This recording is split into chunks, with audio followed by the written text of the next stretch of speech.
Morning before we start. I mean, yesterday we talked a lot about people using the phrase, what happens in the Arctic doesn't stay in the Arctic. Well, consider turning that around. What happened in Rome ends up in Arctic. It's more likely for me to say. During the pandemic, all the journalists around the world were sitting in their home office,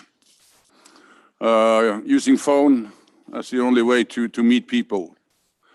And part of the Arctic wasn't very special harmed by the pandemic, but still it was closed down like most of Italy and other places.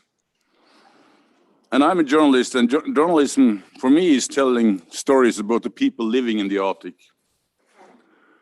So I rented a mobile car, a mobile home for 3 months and traveled around during the winter in the high north.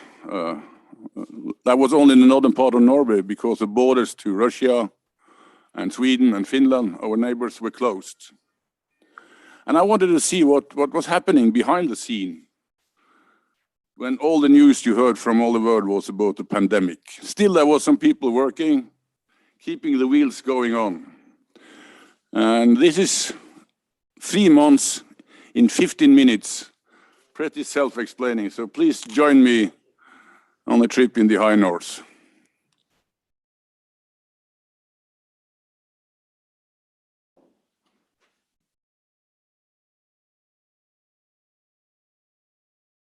Sometimes.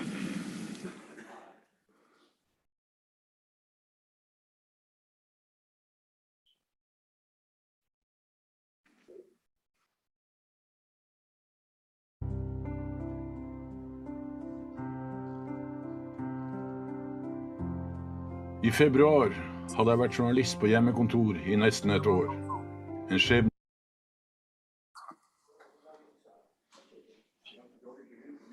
Nei, men jeg kan ikke legge meg bort i alt. Men lyd på filmen vil jeg ha. Jeg spurte om alt var klart.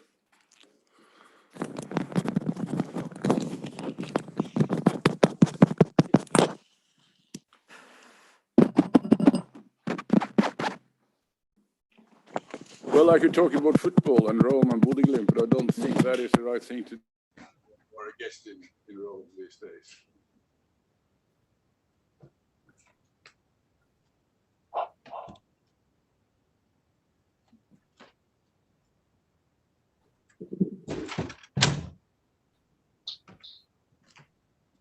We are trying to resolve the problem. Yesterday, everyone said, oh, congratulations for your system. Everything went well. Audio perfect. And now, of course, this morning we have a problem. Un problema.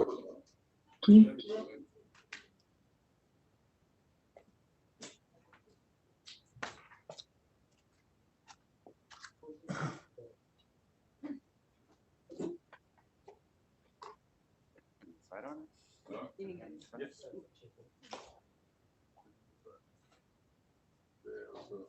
I took my room.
I februar hadde jeg vært journalist på hjemmekontor I nesten et år.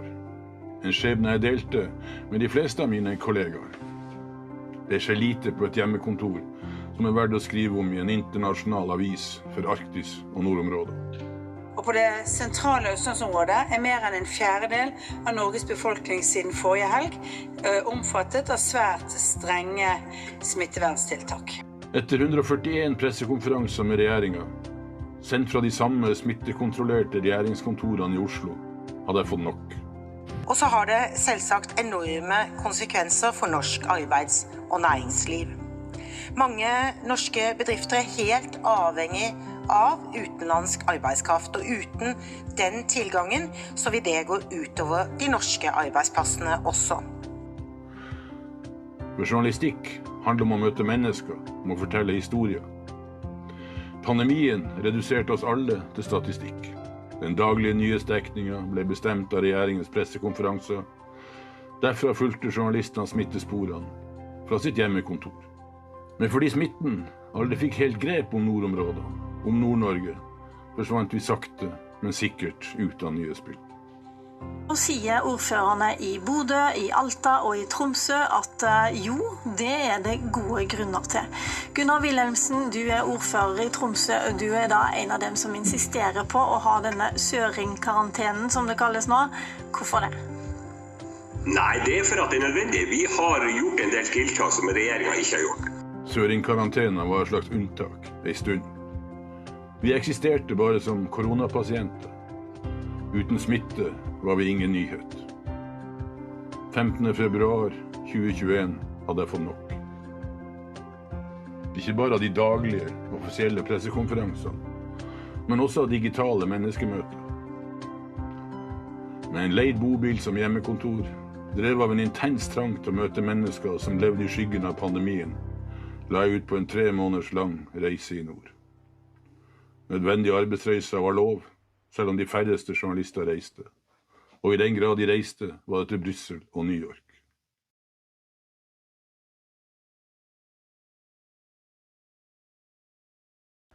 Hva slags bakgrunn har de som jobber her? Jeg tror det litt spesielt I denne bedriften kontra fiskerinæringen for øvrig. Jeg skal ikke generalisere det, men det sånn at hos oss så har vi mange med mastergrad fra Tromsø, for øvrig andre plasser også, med doktorgrader som I ledelsen, og den internasjonal. Vi har 6-7 nasjoner bare I ledergruppa. Så det tror jeg litt spesielt for oss. Og det for at vi så internasjonale, og spesielt på olje og omega-3, som veldig internasjonal, der vi selger stort sett alle våre produkter utenlands.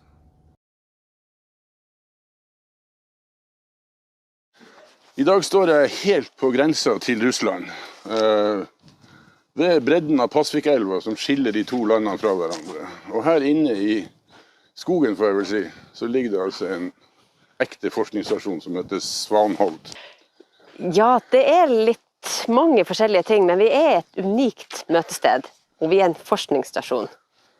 Og du kan si at det kanskje det som hovedkonseptene våre I dag, men vi har en veldig sånn spennende historie. Og vi står her blant bygninger som bygd på 1930-tallet, som staten sin bureisningspolitikk, altså hvor man skulle vise den norske suvereniteten overfor Finland, som var på den andre siden av grensen. Ja, for den gang het det Finland. Den gang het det Finland, ja. Ja. På 1930-tallet så var det Finland på andre siden. Og så har etter hvert dette blitt overtatt. Så ble det Russland, og så dette overtatt fortsatt I den norske stats eie, og nå et forskningssenter og også et besøkssenter. På hvilken måte preger nærheten til Russland det arbeidet som utføres her? Altså, vi jo et forskningsstasjon, et forskningssenter, og vi ligger midt I et naturlig laboratorium. Her vi ligger helt på grensen til Russland. Sånn at vi har mye samarbeid over til Russland. Vi deler jo den felles naturen, sånn at vi har mye sånn stedsbundet forskning som drives her.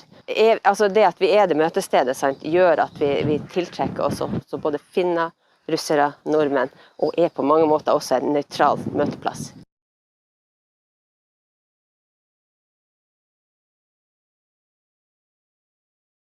Hva betyr egentlig tørrfisken for Øst? Jeg kan si hele samfunnet på Øst egentlig bygd opp av produksjon av tørrfisk. Det Det henger ca. 6 millioner kilo torsk her. Og det egentlig da som skaper jobber til 40 årsverk fra andre halvår.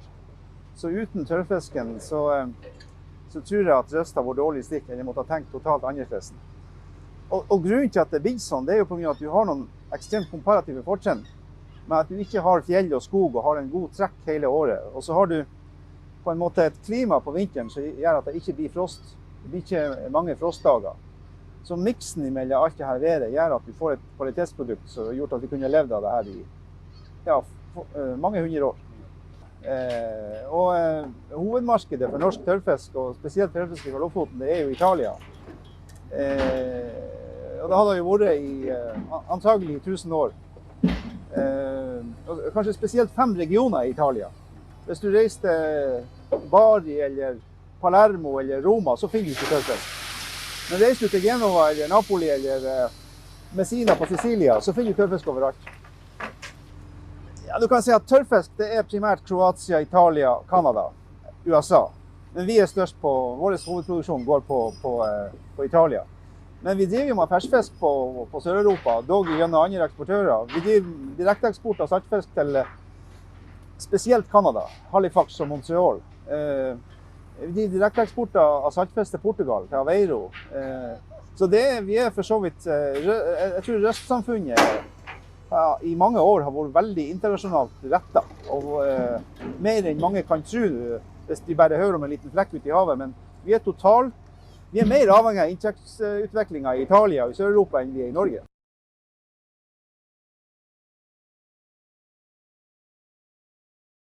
Hva vet du om planene til de nye eierne, Bjerke? Ja, det er jo det amerikansk-kanadiske selskapet Takora som har kjøpt oss opp. Dette er jo enda relativt ferskt. Det var jo cirka midten av januar at denne transaksjonen fant sted. Så det vi har brukt tida til nå gjennom vinteren og nå starten på våren, det er å gjøre et dypdykk i Sydvaranger-prosjektet, sånn at den nye eieren skal lære seg alle detaljene og sette seg godt inn i planverket som er her. Og da har vi sagt fra begge sider, både fra Takora og fra Sydvaranger, at vi kommer ikke til å kunne ta noen prosjektbeslutninger før denne jobben er gjort. Altså i form av tidslinje, når vi skal starte opp, selv utstyrsvalg og driftsform og sånne type spørsmål. Det er viktig at den nye eieren setter seg godt inn i det. Så det er den jobben som nå pågår.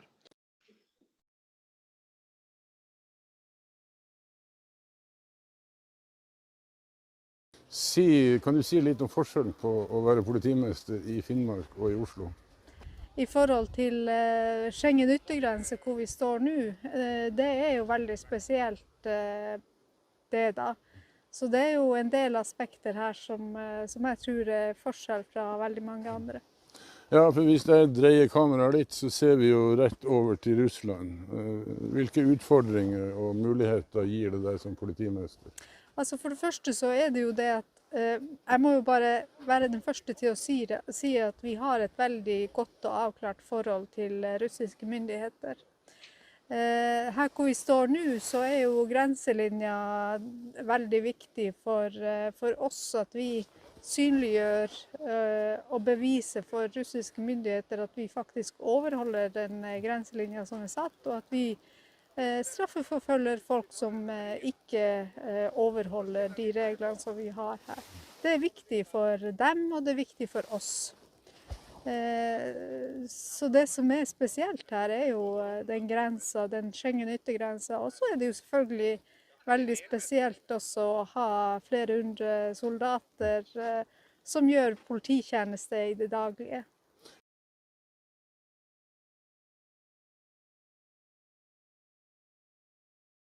Da vi startet Fretex her, så ville fylkesarbeidskontoret Murmansk gjerne at vi skulle bygge opp en Fretex i Russland også, for de så hvordan vi jobbet. Men vi hadde ikke muligheter, men endte opp med et prosjekt med yrkesmessig rehabilitering av russiske invalide. Det er et ord som brukes i språket der. Og vi hadde 5 grupper av 5 ungdommer, litt forskjellig alder, som lærte litt norsk i Murmansk, kom hit, jobbet 2 ganger 3 måneder i norske bedrifter, og lærte mer enn norsk. Vi hadde norskundervisning også. Og 65% av de fikk enten jobb eller videre utdanning. Og dette var folk som egentlig ikke så muligheter til å skulle få seg en jobb i fremtid. Da Fretex skulle etablere seg her i 2003, så var en av de faktorene som Arbeidsdirektoratet da nevnte at det ligger så nært Russland, kanskje kan vi få samarbeid over grensen mellom Norge og Russland og få erfaringsutveksling. Så det har jo vært naturlig å ta det her fra hvor vi nært og har kontakten.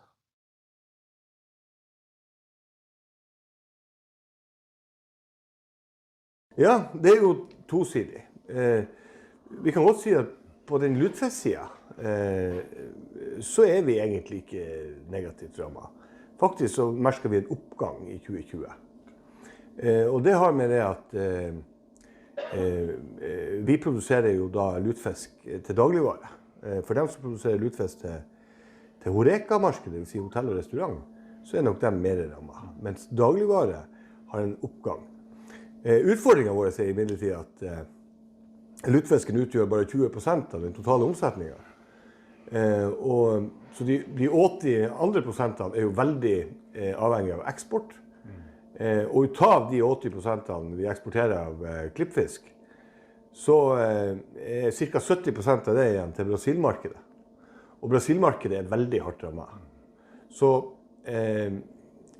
vi har en katastrofal nedgang i eksporten i 2020, og vi ser også at det kommer til å gjelde i 2021. Så det kjempevanskelig nå, Arne. Det det.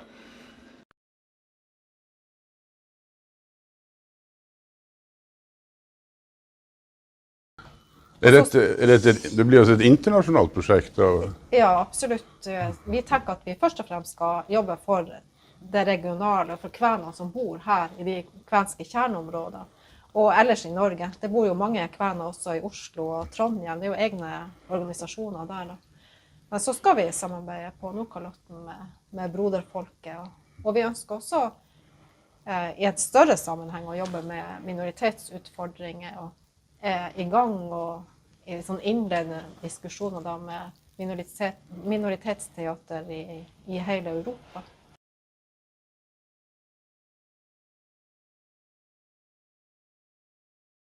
Ja, altså, Vardø har jo en unik geografisk plassering i NATO, altså i hele forsvarsalliansen, der vi på en måte kan bidra til å overvåke russisk virksomhet.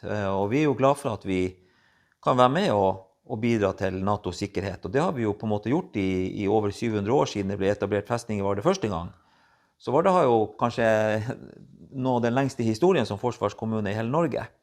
Og det jo glad for, og det ønsker vi å fortsette til. Og så har jo NATO og Forsvaret og Norge investert 3-4 milliarder i Globus 1, 2 og 3, og til sommeren faktisk så begynner man å bygge en ny luftforsvarsradar på fastlandet i Vardø, som koster 1 milliard.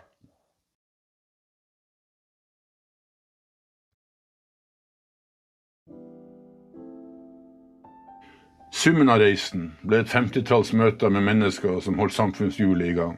50 historier fra det virkelige livet.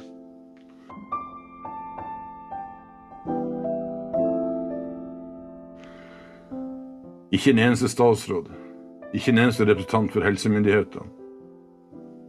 Ikke en eneste statsautorisert meningsytring. Bare det daglige livet, slik det artet seg. Noen dagsreiser fra det offisielle Norges jerngrep rundt nyhetsformidlingen.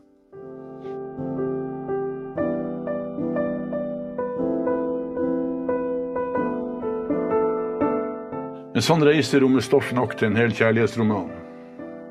Jeg forelsket meg i Vardø, jeg fikk hjertebank i Vesterålen, og ble varm langt inn i sjela ved den iskalde grensa mot Russland i Pasvik.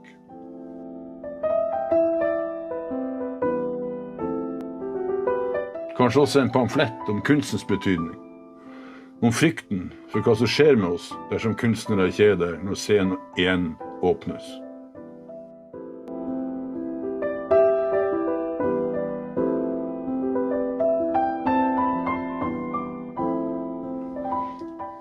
Stoff nok kanskje også til en lærebok ved utdanningsinstitusjonene våre.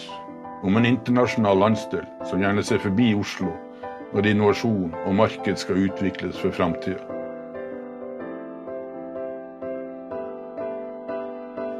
Fremfor alt en historie om det internasjonale nord, om sikkerhetspolitikk, om grenser, om eksport.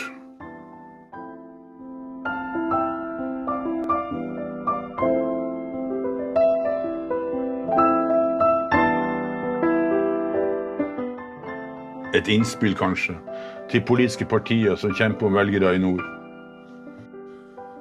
Historier om en landsdel som skriker etter flere innbyggere for å fylle de arbeidsplassene vi allerede har, mens partiprogrammet tror det eneste som mangler er arbeidsplasser.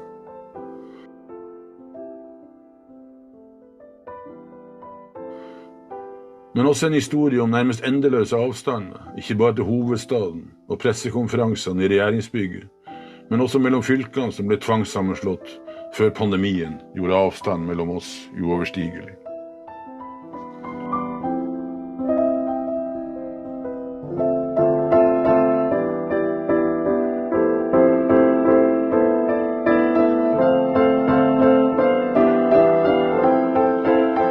Sterkest likevel å kunne se folk i øynene igjen.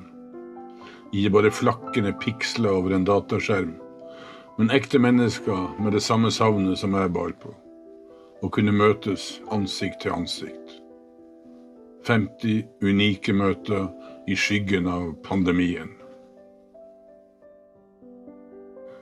Så takk alle sammen som tok imot meg. Takk hver enkelt av dere for kunnskap, for varme og raushet.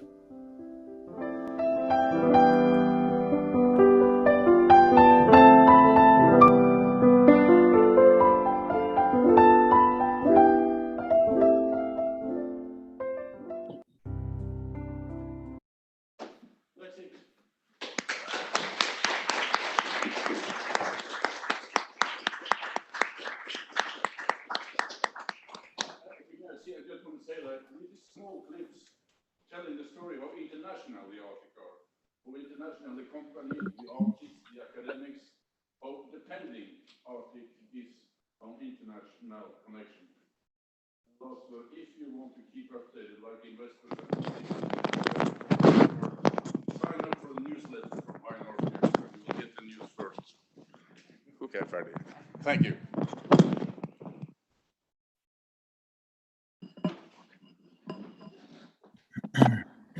Good morning, everyone. First of all, we would like to thank the CIOI, Norway Embassy, and Nord University for organizing and including us in this important event. I'm Marco Demo, and with my colleague Stefania Abait, we are the Italian youth delegate to the United Nations. The United Nations Youth Delegate Program is a program which aim to involve youth representative in each country diplomatic mission to the United Nations. And the fundamental goal of this program is to improve the youth empowerment also into the international organization. Me and Stefania are working in the Italian mission in New York, and we thank, first of all, the CIOI for giving us this possibility, because CIOI is the Italian organizer of the program and also the Minister for Foreign Affairs. So in this segment, we wanted to underline the importance of youth participation in decision-making processes. And I think that our program is a concrete example of how the youth can be, can do their part. They can be a new tool for the international organization. Two concrete actions we are dealing into the United Nations are, first of all, the participation in negotiation before the third committee. During these days, me and Stefania are discussing about a resolution on youth policies, And we are trying to highlight the importance of youth engagement, of youth participation, but also we are trying to propose some concrete advice like the importance of soft skills and digital skills. So I think, first of all, in this room, and like the third committee, it is very important to give clear advice, concrete advice to the policymaker in order to create a bridge between the civil society, the youngest, and the international organization. We are their advisor, but not only advisor. We are like the young diplomat inside the United Nations organization. Another concrete action is the participation to interactive dialogue inside the United Nations. During the General Assembly, we have the possibility to talk with Special Rapporteur of the United Nations. And the Italian mission was a forerunner because they gave us the possibility to intervene on behalf of the Italian Republic. And it was a great pleasure. We had the possibility to talk with the Special Rapporteur David Boyd on environment and human rights. And we asked him how can the youth be involved in the decision-making process about environment, and how can be active in the sustainable development. So I think that this is not only a right, the right to participate like younger in the international organization, but also it is a duty and a responsibility, because we have not only to sit at the important table, we have also to be active, to give clear advice. And now I would like to share with you our intervention before the third committee, where we stressed the importance of soft skills and digital skills, but also the need to rethink the educational methods.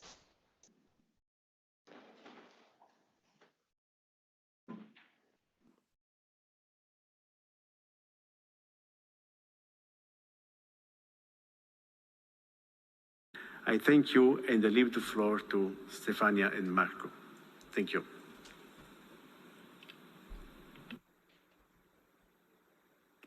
The global pandemic has changed several paradigms. It has highlighted the crucial role of digital skills, but also exacerbated digital divide.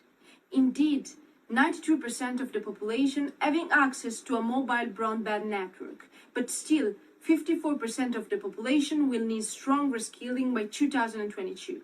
This means that from now on, we need to take in mind two keywords: inclusion and responsibility. We need to work in order to ensure all the human rights that exist offline must be protected online. We need to reduce the digital divide between countries, between urban and rural areas, between young and older people, as well as the gender digital divide.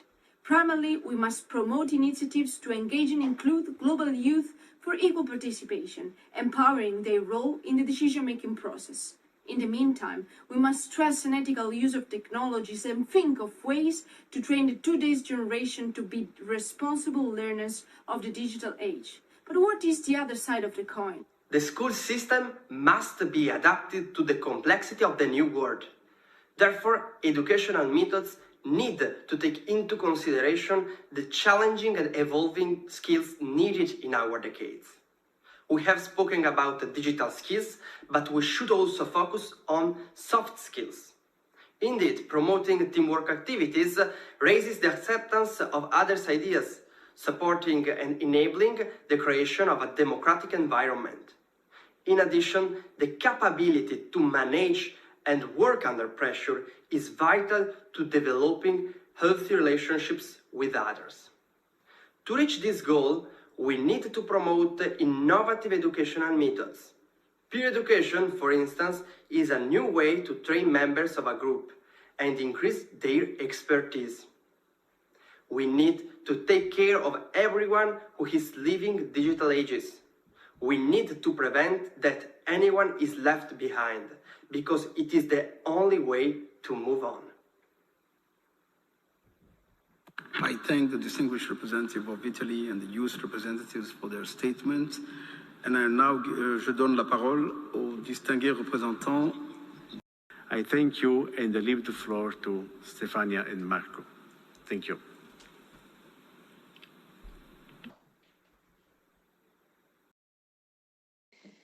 Thank you very much. So the next panel is titled The Next Generation for Sustainable Future. So Marco and I have reflected a lot about our intervention to understand what messages we could send. So we started to think about the role of young people, as Marco mentioned, within our world, the real contribution that we can provide. Then, of course, we started thinking about the meaning, the deep meaning of sustainability, because, of course, the environmental issues are crucial, everybody knows, but there are a lot of factors that we should consider. So we asked ourselves, which are the most important things that our and the next, of course, generation should take into consideration to tackle with sustainability? So first, we think that we need to accept and understand that the issues that we are facing now are much, much more complex than in the past and much more interrelated. So I think that the first thing that we have to do is welcome the complexity. In this sense, I think that the role of young people is fundamental. We spend a lot of years in studying. For instance, I am 26, I am doing a PhD, so basically I am still studying. And this is a great opportunity for us to create disruptive and new solution that can take into consideration all the aspects together without simplifying them. The second thing that is strictly connected with the first one is that we need to be interdisciplinary. It is not sufficient to be only specialized on one thing. And maybe Marco and I are a good example of this process. For instance, I am an engineer. I've worked in the private sector. I've studied in the School of Politics. And after an experience in UNIDO, I am here representing the Italian youth delegates at the United Nations. So sometimes I ask myself how it is possible to cohabit with so many different parts of me. But at the end, I have understood that even if some parts are stronger than the other, of course, each parts allow me to understand a bit more of different contexts.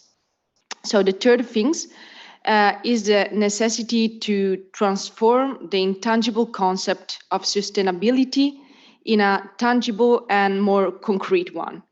I think that it is intangible because usually it refers to the long period. Indeed, we are required to act for the future generation to have the same possibility that we are having now. For doing this, I believe that we need to change some paradigms of our society. We need to educate children, but also younger people, of course, to behave correctly. Not only when we feel that the consequences are too close or too heavy, or maybe when someone is controlling us. We need to build a new ethic around our behavior. So I think that the third point is strictly related to understand how to exit from individualism. So to conclude, I think that young people need to correctly photograph the issues that we are facing, understanding who are the subjects and how they are related to each other. To do this, of course, we need to improve transversal skills. However, since the road is long and it's not simple, we know, we need to rely on real values like altruism, solidarity, and other important values like this. So we thank you.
Yesterday, you hear me?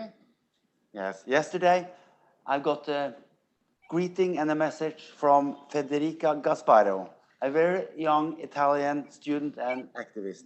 She gave a presentation and a speech at Arctic Connections 2019. And I asked her yesterday, what about the youth's influence on the Italian politics 2 years later? Federica is the Greta Thunberg of Italy. Last week, she met Papa Francesco to talk about climate. And Sunday, she will attend the climate conference COP26 in Glasgow on behalf of Italy. This is her answer on Italy and the youth's influence. I think Italian institutions improved during last years about youth engagement. For example, this September, we had Youth for Climate, where I was the delegate for Italy. Now they provide to me the badge to participate at COP26. And also, Camera dei Deputati want to hear from us. But it is not enough because the future is ours, and we need to decide all together. This episode needs to be replicated in future years, and the roles of the young people need always to be considered. She told me. The roles of young people need to be considered. So welcome to this youth panel. My name is Bård Borch Michaelsen. I'm the Vice Rector of the Arctic University of Norway, and actually you met some of my colleagues during the presentations, during the video from Arne O. Holm. We have got a great panel. Michael Mann, he's the European Union Ambassador at Large for the Arctic. He has been the Special Envoy for Arctic Matters since April 2020. Prior to that, he was the European Union's Ambassador to Iceland. Between 2011 and 2017, he was Head of Strategic Communications at the European External Action Service,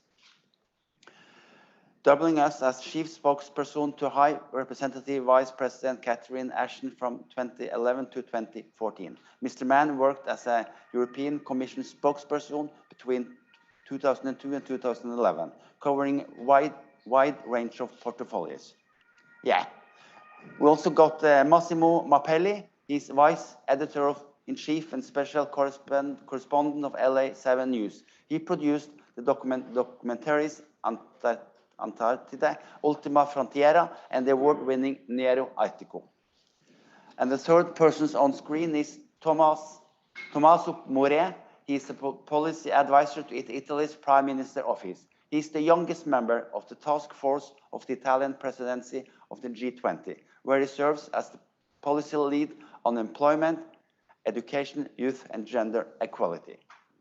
And live from Norway, two young ladies, Ingvild Brox Kielland, advisor at Sparebank 1 Nord-Norge, Tromsø. She's a project manager for the project Youth Voices, Sparebank 1 Nord-Norge. Actually, she came a little bit late yesterday. That's because she had to meet the Crown Prince of Norway Monday, right? And to give the Crown Prince Haakon of Norway the latest report on what do young people in the northern part of Norway think now. She will present this report later. And we've got Natalie Vasilievna Furnes, 20 years studies the circumpolar north at the Nord University, while also working in Bodø municipality with Bodø application to become a European youth capital. And in NRK, that's RAI, with the largest information campaign and fundraising event in Norway. She's the co-founder of Young Culture Forum, an organization aiming to create more cooperation within the youth culture in Bodø and Nordland. From 2007 to 2020, Nicole was the leader of Bodø Youth Council, and in 2020, she joined the Governmental High North White Paper Youth Panel, the Governmental High North White Paper Youth Panel, which she will tell us about. And actually, Natalie Vasilievna. Yesterday, we had Matteo Chiesa, which is both a citizen of Norway and Italy. And Nicole is both a citizen of Norway and Russia, because her mother is from Murmansk, right? Then, Michael Mann, are you ready? I'm ready. The screen is yours. Fantastic. Thank you very much. Yes, many thanks indeed for asking me to speak this morning at this excellent and very timely event. It's a very impressive lineup you have, so I'm very proud to be part of it. And I'm especially pleased that this conference is organised partly in a non-Arctic EU state. For me, that's proof of the growing recognition that Arctic matters are not just an issue for Arctic states. What happens in the Arctic regions matters to us all. As you're certainly aware, 2 weeks ago, the High Representative and the European Commission approved the EU's updated Arctic policy. The paper is entitled A Stronger EU Engagement for a Peaceful, Sustainable and Prosperous Arctic. It's the result of a year and a half of consultation, discussion and outreach to interested parties in the EU and beyond. And I must say that the contribution from various parts of Norwegian society and government was extremely useful. We see our paper as an ambitious blueprint for our work in and on the Arctic for the coming years. The EU is committed to upholding a safe, stable, sustainable and prosperous Arctic, which must remain a region of low tension and peaceful multilateral cooperation. The EU is in the Arctic, and we have strategic and day-to-day interests, both in the European Arctic and the broader Arctic region. It's a much used cliche, but it's also true. What happens in the Arctic does not stay in the Arctic. Likewise, the climate crisis the Arctic is facing is not caused by the activities of the around 4 million Arctic inhabitants, but by the actions of the 7.8 billion people who live south of the Arctic Circle. The Arctic has, of course, changed dramatically in recent decades, and especially fast in the 5 years since our last policy paper was released. The Arctic is warming 3 times faster than the global average, and geopolitical interest in Arctic matters has grown hugely over recent years. And as a major geopolitical and economic player, the EU must react to these challenges and bring its Arctic policy into line with its political priorities, not least the European Union Green Deal. In short, EU engagement in the Arctic is a necessity.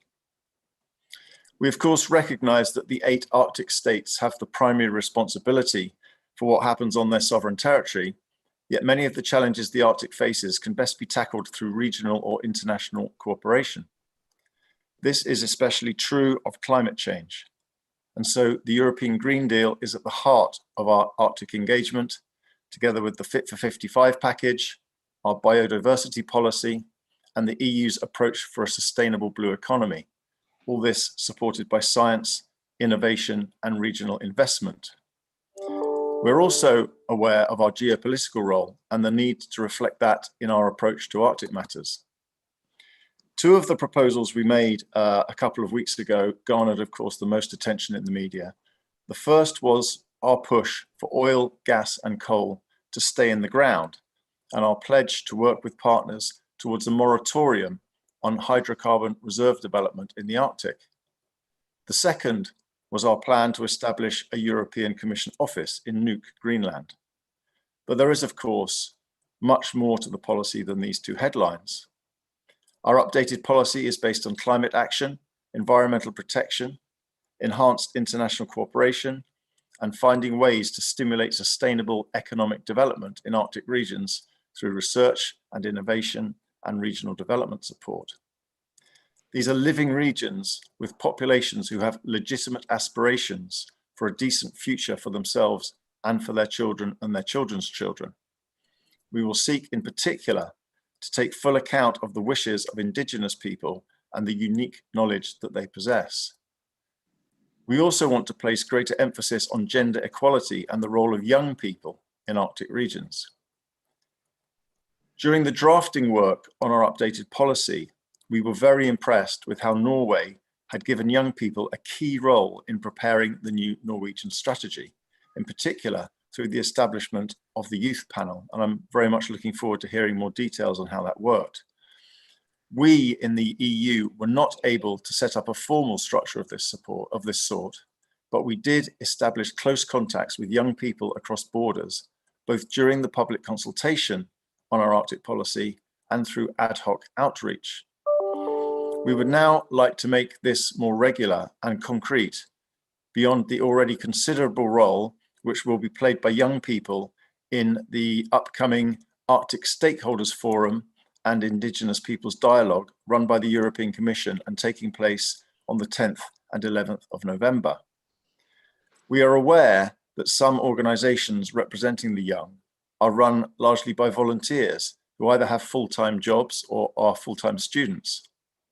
Just last week, I was discussing how the Arctic Youth Forum could potentially benefit from EU assistance. And that would, of course, make their job of interacting with us much easier. Youth organizations in the Arctic already participate in actions funded by the Erasmus Plus program to develop projects, to offer information about work and training opportunities, and about learning mobility and other opportunities to become active citizens. This program runs not only in Finland, Sweden, and Denmark, the EU member states in the Arctic, but also in Iceland and Norway, who are fully associated to the program. We aim in the EU to invest in the future of people living in the Arctic, stimulating better education, sustainable growth and jobs through Horizon Europe, through regional funding, and by improving digital connectivity, in particular via our satellite technology. We have world-leading satellite systems, Copernicus and Galileo. We want to stimulate a green transition so that Arctic regions can showcase future compatible job creation in sectors including green energy and sustainable approaches to connectivity, tourism, and innovation. In short, we aim to make our Arctic policy put people first. Thanks very much. Thank you very much, Michael. Put people first. I got one question to you. Sustainability has to do, of course, with environmental and climate issues, but also with economic and social resilience and development. What do the European Union think about how to balance these different sustainability goals? Yeah, I mean, sustainability is a word that is used perhaps too much, and I think without people always knowing quite what they mean by it. But for us, sustainability means, of course, environmental sustainability in the Arctic context, in the fragile environment. That's, of course, very important. So, you know, economic development there has to take particular account of the very fragile ecosystem there. But it's also beyond that. I mean, we are aware that, the Arctic is not a sort of, a white paradise with no people living there. It's a living area. And there are many demographic changes happening. People are in some areas tending to move out. So what we want to do is not only create the possibility for people to get jobs that are environmentally sustainable, but also to sort of build in a social element to this so that they have a future, a legitimate and a sort of good future in terms of potential jobs, not only for themselves, but for their children. And added to that, of course, is the fact that I think the climate change situation in the Arctic is such that a lot of traditional ways of life are already being undermined. You think of reindeer herders, and some of their traditional herding grounds are actually slowly melting away. So we also have to try and help mitigate the effects of that. So it's an environmental sustainability, it's an economic sustainability, but it's very much also a social sustainability that we're looking for. Thank you, Michael Mann. If you've got questions, don't forget them, because before ending this session, I will open up for questions from you here at Palazzetto Venezia, and you following us virtually may ask questions on the chat function. So, but thanks a lot, Michael Mann. The next speaker is Massimo Mappelli. Good morning. Are you here, Massimo? I hear you. Ciao. Good morning. Good morning, Bard. Good morning, all of you. Can you hear me? Yes, and the screen is yours. Okay, thank you. Thank you so much for inviting me. Thank you. Special thanks to President Frattini and everyone at COI for inviting me.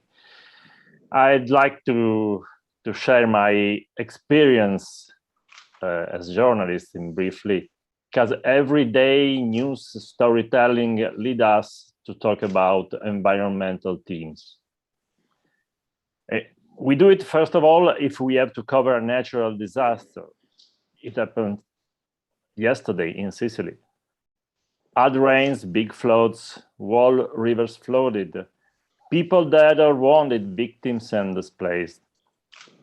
We could remember a lot of examples every time we must describe extreme weather's consequences. When it happens, you know, talking about TV news, it's a kind of narration that grows with home movies, collected testimonies, widespread by social networks. Citizen journalism can contribute a lot. If it happens in Florence or Venice, of course, the news and pictures go faster all around the world. But we usually cover ecological disasters if an oil tanker ship wrecks and loses crude oil in the sea, or in wintertime, smog chronicles of pollution in the cities go on until the first rain or wind speed bring them away. The trouble is that daily chronicles always remain on surface, but a deeper level of narration is possible. From Kyoto Protocol Agreement signed in 1997, since now, IPCC report breaks through hard news and every time gives us the opportunity to analyze the perspectives on planet's health. Talking about global warming is much more simple, you know, if there is a young leader as Greta Thunberg. She is not only the chief activist of Fridays for Future international movement, she became a worldwide icon. Everyone of us heard and remember blah, blah, blah speech during a Youth for Climate conference a few weeks ago in Milano. She is able to face political leaders. She did it with Donald Trump. She's able to cross the ocean on a sailboat in 2 weeks' time to reach the United States and able to come back in Europe to join COP25 in Madrid. A lot of people dislike and criticize her, but she is a real leader. Every way she goes is news.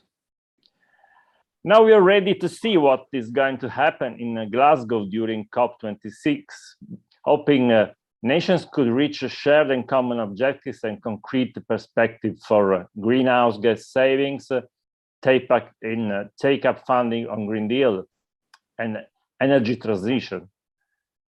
But I mean, by finding a hero, a leader, one opponent, then you can tell a story. It's more simple this way, but it's still not enough.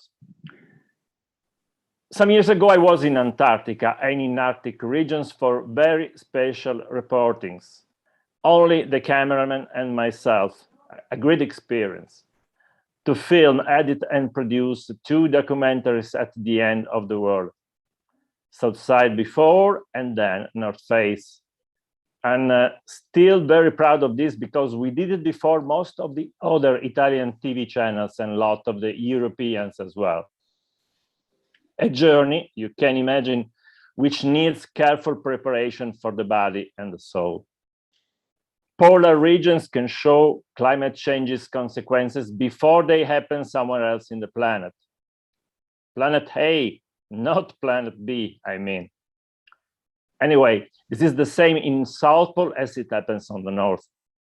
On the 7th of July 27, we released the second documentary called Nero Artico, Black Arctic.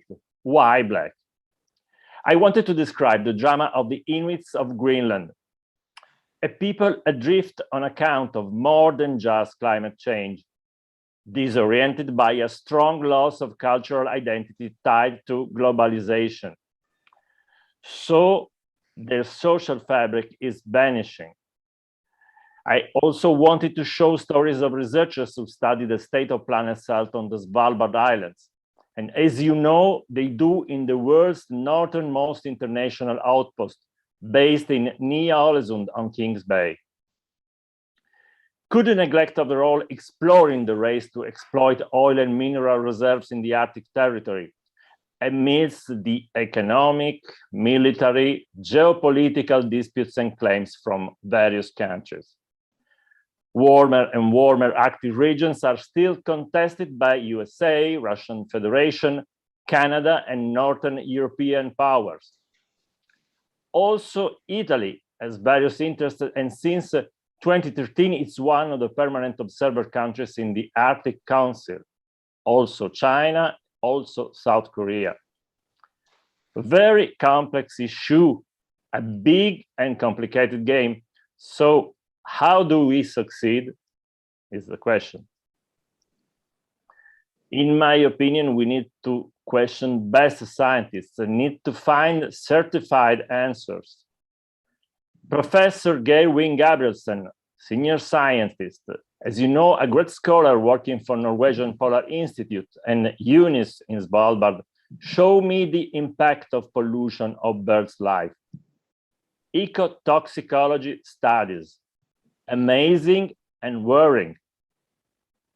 Hormone levels and blood are damaged by chemical components used in pesticide or to produce waterproof coatings for dressing or shoes. If we want to explain complex phenomena, need also to find real figures, real witnesses, I mean, able to describe their life experience as added value. This is a real benefit.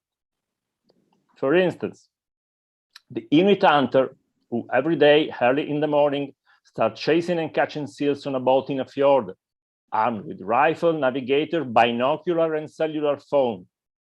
He leaves the harpoon at home. He does not live into igloo anymore. He goes shopping at a supermarket in a little village called Tinit, 200 or 300 people residents. He goes hunting and fishing not to eat seals meat, but to sell it and pay back snowmobile rates. One more example. A man, an European explorer who lives in East Greenland since 30 years ago. He left everything to have a second life, and he built an hotel for tourists. It's called Red House. That is also a social recovery for Inuit people, helping them to fight alcohol addiction and find new reasons to live after survival. Another real figure can be a tour operator who every day brings people to explore ice caves, ice paths beaten by polar bears, armed with rifles or guns, just in case, because in Svalbard Islands, you know, polar bears are more than residents. Another example, Danish principal and teachers of an educational institute in Greenland can show otherwise early school leavers troubles and the reasons why young people are ready to commit suicide. For this kind of men or women, global warming is not an abstract notion. It's a daily challenge. And a different point of view is also important to try giving better and complete information. I remember an interview filmed in Copenhagen with a countercurrent scholar as Bjørn Lomborg, the president of this think tank called Copenhagen Consensus Center. He is a skeptical, dissenting voice. He's famous. Climate change panic cost Australians false alarm, he wrote, but he recently corrected part of this position on climate change's consequences. It's a problem, we need to fight it, but it is also an opportunity. Now I must conclude the speech. I realize that I'm still on the surface. Only one point in the end.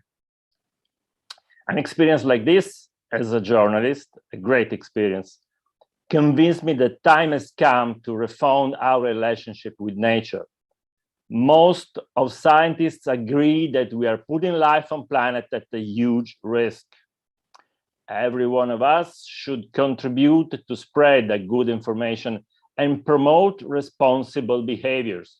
But first of all, I think we all must know before telling complexity. As the Italian architect Mario Cucinella says, environment is a one-way trip, and it's not by putting trees among the cement that we fight pollution. Thanks to all of you for listening, and special thanks to young delegates. Hold on and keep it up. Thank you very much, Massimo Mappelli. I've got one question to you. what is your advice to young people who want to contribute to find the sustainable solutions in the Arctic? What should they do? What politicals they do? What young people? Young people wants concrete decisions, wants concrete action, interactive dialogue, as we told this morning, inclusion, responsibility. I think that the time has come to go to concrete decisions. There's not other things to do, I think. Thank you, Massimo, and have a nice day. The next speaker is Ingvild Brox Kielland, advisor at Sparebank 1 Nord-Norge. Monday, you gave the news to the Crown Prince Haakon of Norway. Today, you will tell the news about what do young people in the high north of Norway believe and think. The floor is yours, Ingvild. Thank you so much, Bård. I had a presentation. The clicker? Yeah, super. Yeah, we were lucky enough to have a meeting with His Royal Highness the Crown Prince on Monday. The meeting wasn't for me. Yes, we launched this year's barometer, but I had 50 young voices with me because, of course, this is why we're here, to know more about the young people of the North.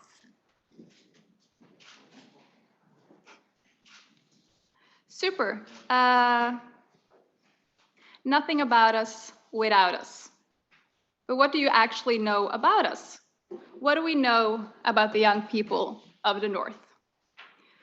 We've talked a lot about the human factor. And it's a very important factor for moving. But what do we really know about their behavior? We talked about the demographic issues, that young people are leaving the North. But why are they leaving? What do we know about their preferences for work, for life, for education? This was the question we asked ourselves in the spring of 2019. What do we actually know? And when we started digging into it, we actually figured out a lot of people say, we think that young people, but we really didn't have the data because where were the voices?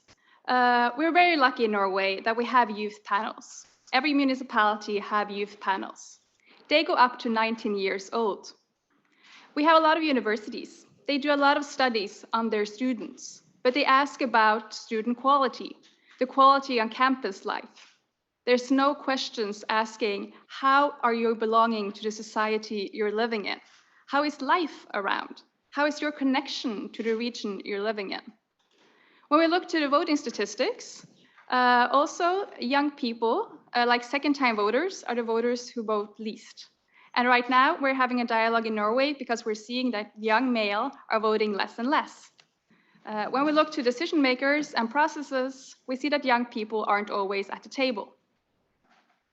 So that was how we started. What do we know? Where are they? And what do we need to do? What we figured out was that we needed to get more knowledge and insight. Of course, I work in a bank, and as a savings bank, the reason we do this is to be able to give back to society. So we are not the one doing the research and insight. We have researchers, and we bring in researchers and designers to do so. And then we have to encourage and excite them into knowledge. So we take them into the process, both qualitative and quantitative, and try to engage around actually participating. Because of course, getting people to participate in questionnaires or in qualitative research isn't that easy, as many people know. And then we use the knowledge and insights into the dialogue and encourage and enrich that. And of course, from day one, we say that the knowledge you are asked to participate in is going to action. So from day one, we encourage the young and say, no, this is not going to be put in a drawer. We want you to share your knowledge. We want you to take part in the dialogue. And yes, we also want you to take part in creating the solutions. So the first thing with it, since you sort of started on like white sheets, we asked people between the ages of 18 to 34. Mr. Mann was encouraged, or Mr. Mann asked a little bit of how we did it. So I will talk a little bit, I will get into the details about what we found, but I will also focus a little bit on how we are doing the work for getting young people into the discussion. Because that, I hope, will have a little reflection on how we also can work forward. Because when a problem is, or an issue is, that the young people aren't participating, you also have to find new ways of getting to the voices, getting them into the conversation. So what we did was that we actually put online, we are seeking 100 regular young adults between the ages of 18 to 34 to engage in a design-driven method to actually just tell us about your life. We want to get to know what matters to you. We got over 300 people who wanted to take part. We had room for 100 into the process, and they came from all ages and all walks of life between the ages of 18 to 34. So this wasn't people who before had taken part in any political party or youth councils. We had nurses, electricians, and of course the other voices as well. And then of course we wanted to use design. We also played a lot with different methods of design and quality work, from future scenarios to service design, just to figure out what it will actually work, what will encourage them to do more. What happened when we launched the report in 2019 was that the current Prime Minister Erna Solberg went up on stage and said, I will be inspired, I'm inspired, I will put down a youth council for the Arctic White Paper. And I'm so thankful that we have a government who actually just took inspiration and wanted to actually work with us and learn from how we had done the process of getting different voices to the table. So we had an amazing dialogue with our foreign ministry about what we had done and learned. And of course, we weren't part of the official part, but thank you to our government for that. And this is just a picture from when we, after we had launched it. So what are they saying? We talked a little bit about the life in Northern Norway. And of course, we are very famous for our nature, and young people are very proud of our nature. But of course, we live in cities. We have very urban youth. And apart from, sorry, I just need some water. And apart from nature, what they're most proud of in Northern Norway is actually also our technological advantages, the way we work with industry. And a very reference to how, what they believe we can do is that they really believe that the Arctic is a place where we can build on sustainable solutions. For them, making and contributing to the Green Deal, for them, our home is the perfect place to be a testbed for just that. Other important things for the young people in the North, they're not very different from other people, is my suspicion. They need social inclusion. They need meeting places. They need to have activities which they can join. And I'm talking also about people from 18 to 34. Sometimes we think that kids need activities, but of course, young people also need to meet across Northern Norway, not just the local club. I thought for me as well, when we're sitting here, and Board asked you yesterday, oh, maybe some of you want to come and live in Northern Norway. Maybe some of you want to come and live and work in Northern Norway. So a little bit question back is also, okay, how can we be a good place for you to come and work? What are your preferences? What are your thoughts about life? How can our cities and our places also be a place for you?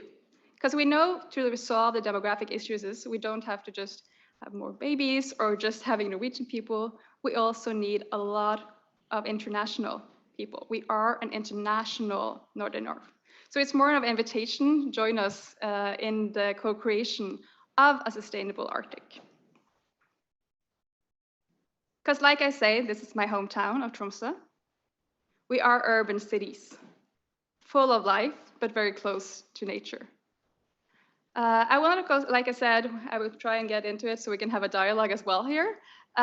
We put everything we learned, sorry, it's not in English yet. We're working on making all our insights into English in the Knowledge Bank of Northern Norway. So you can go and actually see the statistics about what young people have said about their services, about what they're proud of, about the issues that we're facing. And I will just conclude a little bit. Again, I show cities because I think we lack it, and that's what we did yesterday as well. Like I say, we do the knowledge and insight. And I'm so happy that I heard that Nord University now is applying for a 5-year program to get more insight into young people. And this is not, I'm not saying this because dialogue is not important, but we also need the statistics to put on the table to have more insight. But we can also put them into action.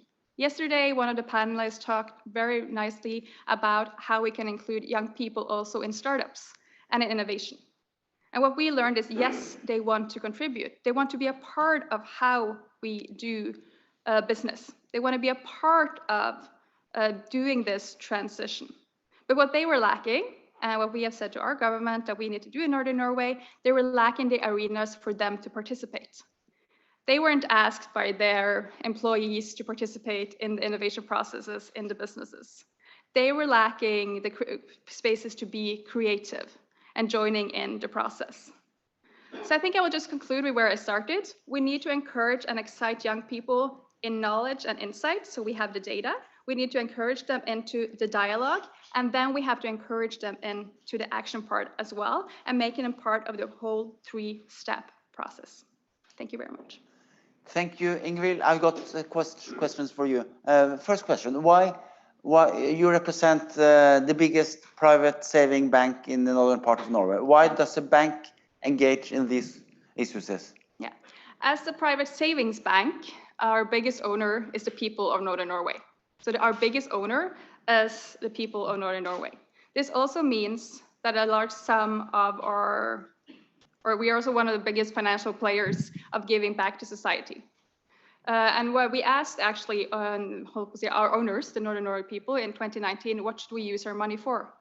And 2 of their responses, we got over 10,000 replies, so we had a lot to see, was that they wanted us to contribute to youth and to knowledge. So this is sort of one of our answers of doing this. We have around 3,000 applications a year, and we give out a lot of money. But we really hope also that we contribute in a good way through this, and we will continue to do so.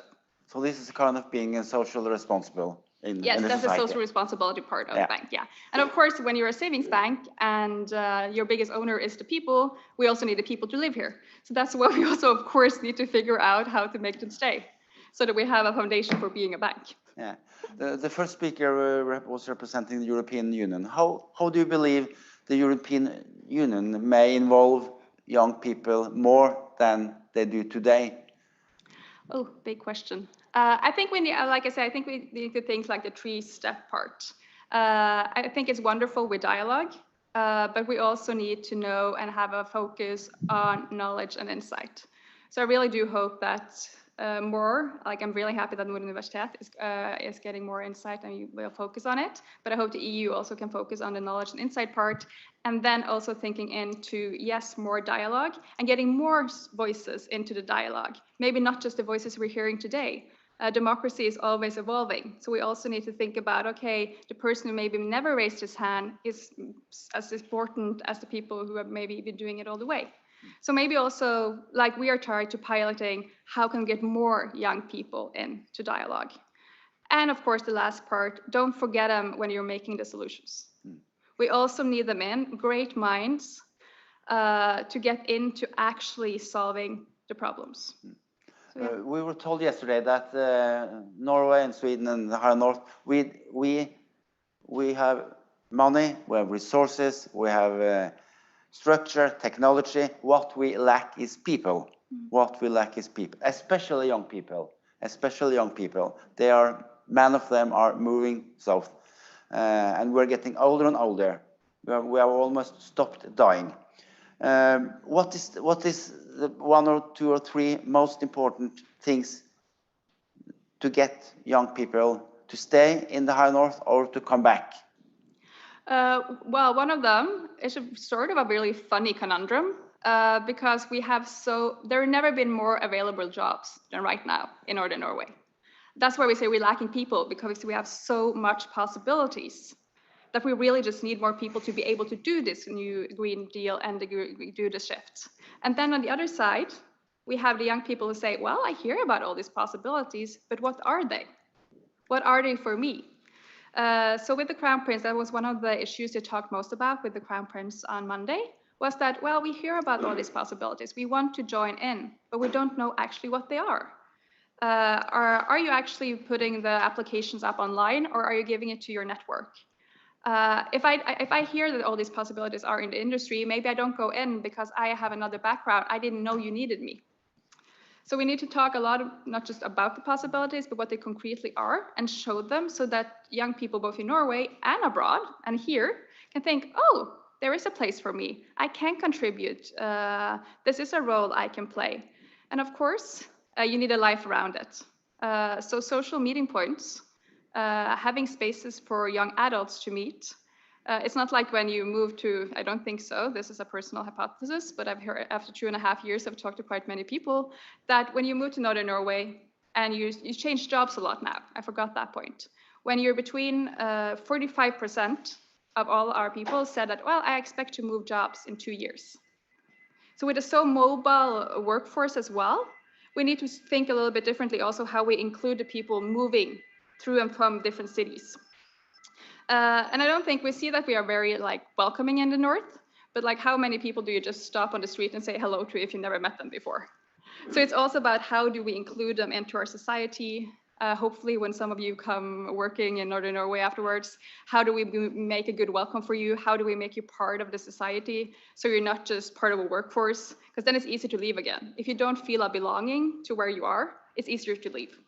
Yes, thank you, Ingrid. So the message to all young people, all young Italians here, welcome to Norway. We have got well-paid jobs, very interesting jobs. I talked yesterday with some space guys and girl from France. And I believe there's at least 100 available jobs for you now in Norway. So welcome. Thank you, Ingrid. The next speaker is Tommaso More. Tommaso More. He's advisor for the Italian government. Can you hear us, Tommaso? Yes. Can you hear me? Yes, fine. Okay. Hi, everyone. The screen is yours. Thank you very much, and greeting from the Nuvola, where we're getting ready for the G20 that will be held the summit this weekend. I just wanted to thank President Frattini and CIO. It always feels great to come back, even though virtually here. CIO is a place that feels a bit like home for me. My intervention, I would like to take some lesson learned from the youth panel inputs to the government white paper on Arctic, the youth panel, and I know that Nicole will dwell more into that, but I think that this is a great example, and many lessons learned can be taken, not only from an Arctic perspective, but also for a broader perspective. As you know, I'm working for the G20, and I cover issues related to employment, youth, education, and gender equality. And I think that many of the instances that were brought in the paper echoes with the priorities and the work that we have been doing this year as presidency of the G20 again. The first message that I think can be taken from there, it's the importance of a structured and meaningful engagement with younger people. And by meaningful engagement, I mean not having them only present in ceremony or high-level events, which is very important because it gives them political recognition, but need to include them in the policy-making process, in the full policy-making cycle. I remember that the paper mentioned the fact that young people must be invited to participate and also must be taken seriously. Indeed, we often have a rhetoric about young people being the future, young people being enthusiastic, young people having creative ideas. Yes, this is right. This is absolutely true. But from our experience, young people can also be very well prepared and can bring valuable inputs to policymakers. And I know it because a few years ago I was on the other side of the barricade. I was a youth delegate and I was engaged in youth representative movements. And now I'm on the other side as a policymaking. And this year, under the Italian G20 presidency, we agreed to have this kind of approach. We wanted to involve youth representatives, not just at the ministerial meetings or through the summit, but at the very core of the G20 work, which is their technical working group. And from our experience, young people were not only very enthusiastic, but were also very well prepared. They were right on top of technical issues at hand, and their policy inputs were extremely valuable for us as policymakers. So I think that the key message from that is that youth cannot only be, including youth, not just the right thing to do, but it's also very smart decisions for policy making, because they can really add value in terms of developing policies.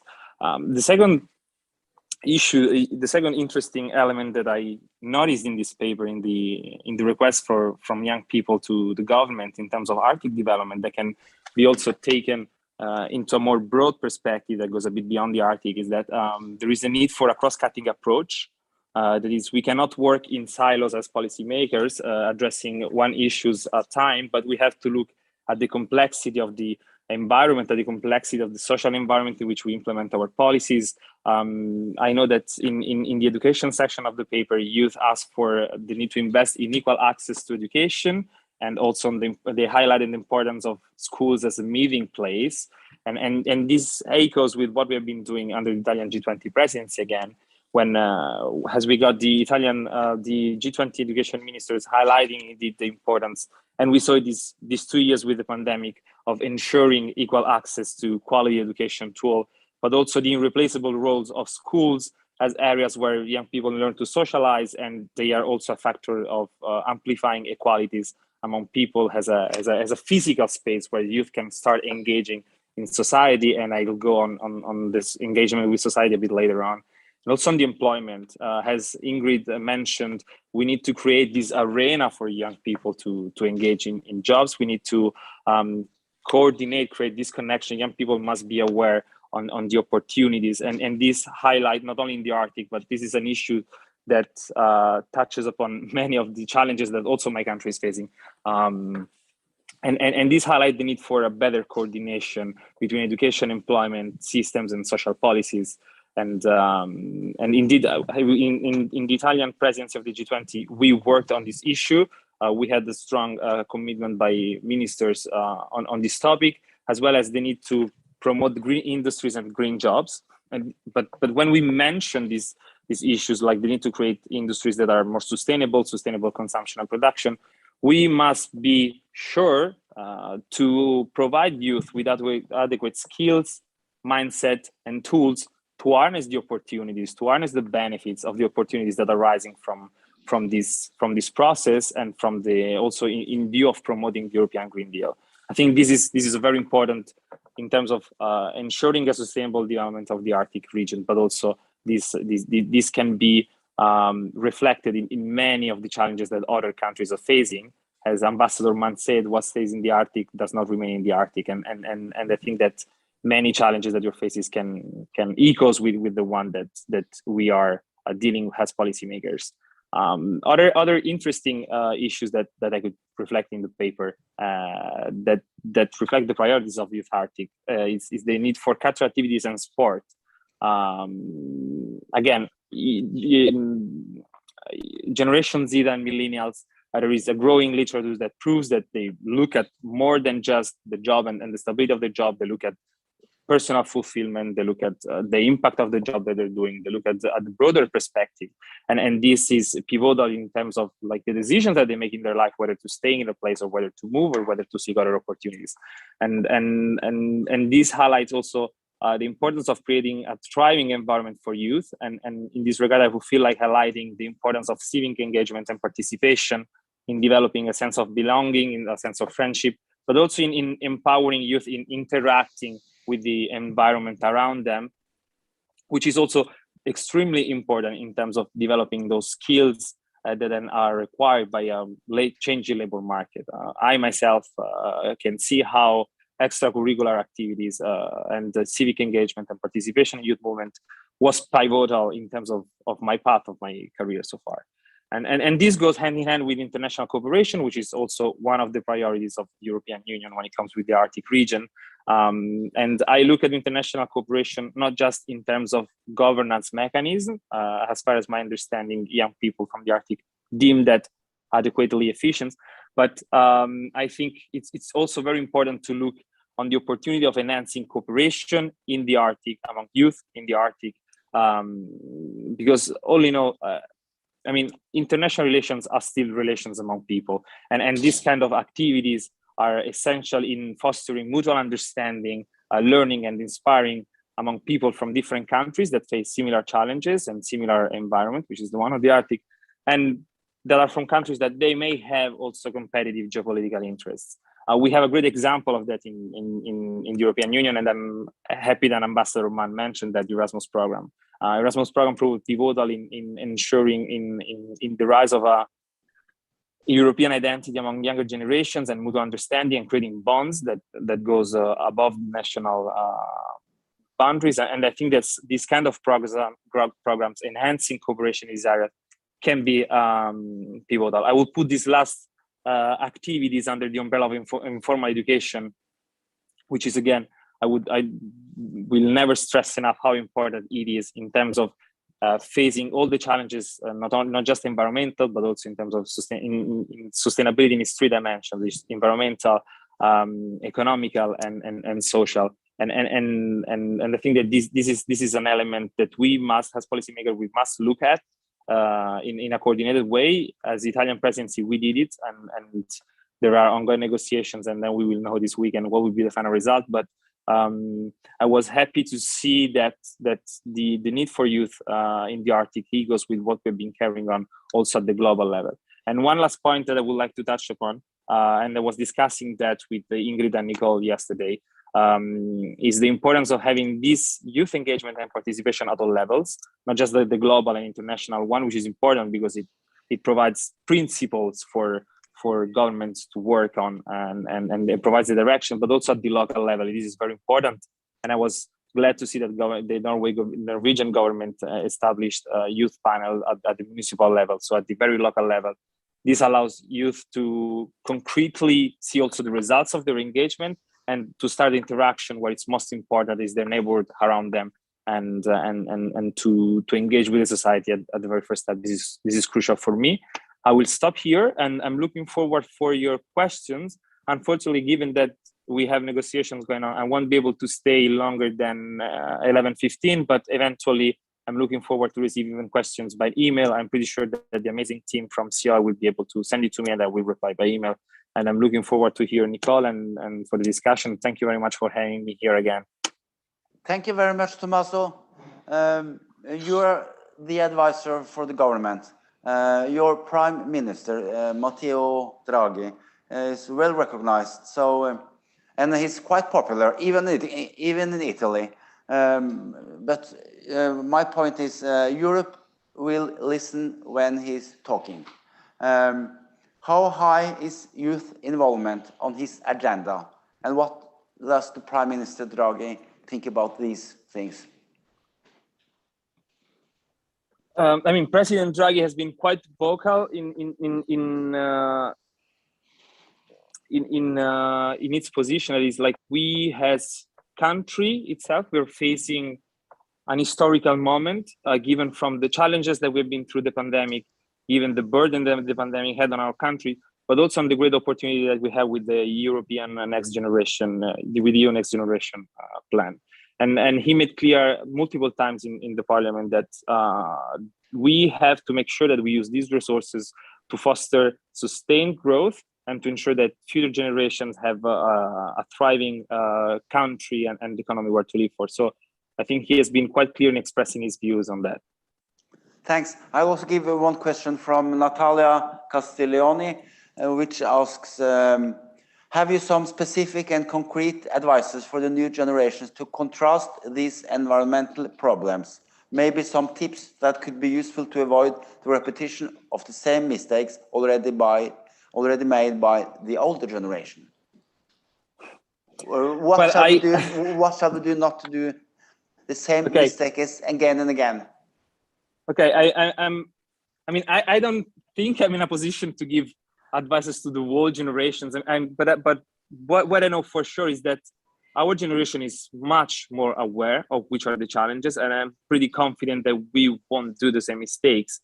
There are like two levels basically that we can have at the personal one. The first one is our lifestyle, so always questioning how our personal choices are having an impact, and that would include also social impact, not just the environmental one. So thinking which impact have our decisions, daily activities, and try to lead by example. This is I think the most challenging part, because of course this has to do with our lifestyle, and it's not always easy to be coherent with that.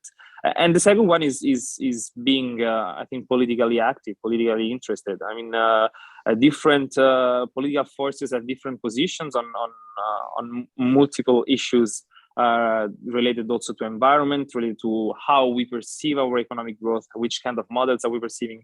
And then we, as citizens, we have the strongest power, that is the voting power, in terms of supporting those forces that are sensitive to these issues. And just I think that I would feel these two elements can be applied a bit to a broader environment, to a broader audience, I would say. Thank you very much, Tommaso. And as to the G20 meeting, in bocca al lupo. Crepi il lupo. Thank you. So then, Nicole, the floor is yours. Thank you. I have a presentation.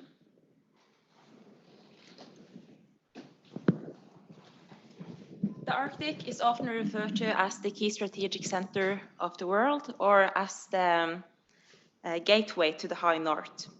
But the Arctic is more than just oil and gas and fisheries and climate and environmental policies. The Arctic is primarily its people and all ways of life that has been passed through generations in it, including indigenous people such as the Sami. This is my home region, Nordland, that I am very proud of. Nordland is doing great right now. Unemployment rates are low, and we are exporting more than ever. Still, our future is not just bright and free from challenges.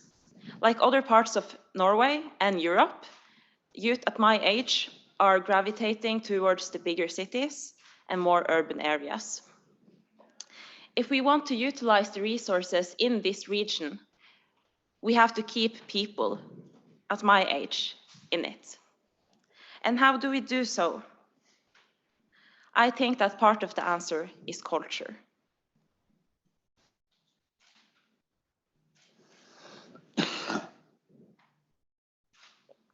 No. Now I'm supposed to show a picture from a festival. Maybe you will see it soon. By culture, I mean everything that connects us human beings, including language, food, festivals, music, literature, etc. Everything that connects us human beings. Yes, we must have job opportunities in the core. We must have good education, we must have schools, and transportation. Transportation is especially important in the north, where the distances is a challenge. But we must also have culture. And especially in the north, I think that it is important to offer that little extra that the bigger cities cannot compete with. And therefore, I believe in initiatives like Bodø becoming European Capital of Culture in 2024, or Narvik becoming, or applying to become and arrange a world championship in skiing in 2027. Because to some, culture is extreme sports in beautiful Arctic nature, while to others, it is festivals in the midnight sun. If we do not work with the features that make our region special, I think we will lose in the competition with the bigger cities. And I believe that it is through the people and people practicing culture, again, language, music, literature, etc. I believe that it is through those things that we truly harness our uniqueness and become attractive. Yes, the Arctic is a very strategic area right now, especially when it comes to the green transition. And businesses and stakeholders must invite you to take part of this transition. And I will give you 2 examples of how we have done this back home.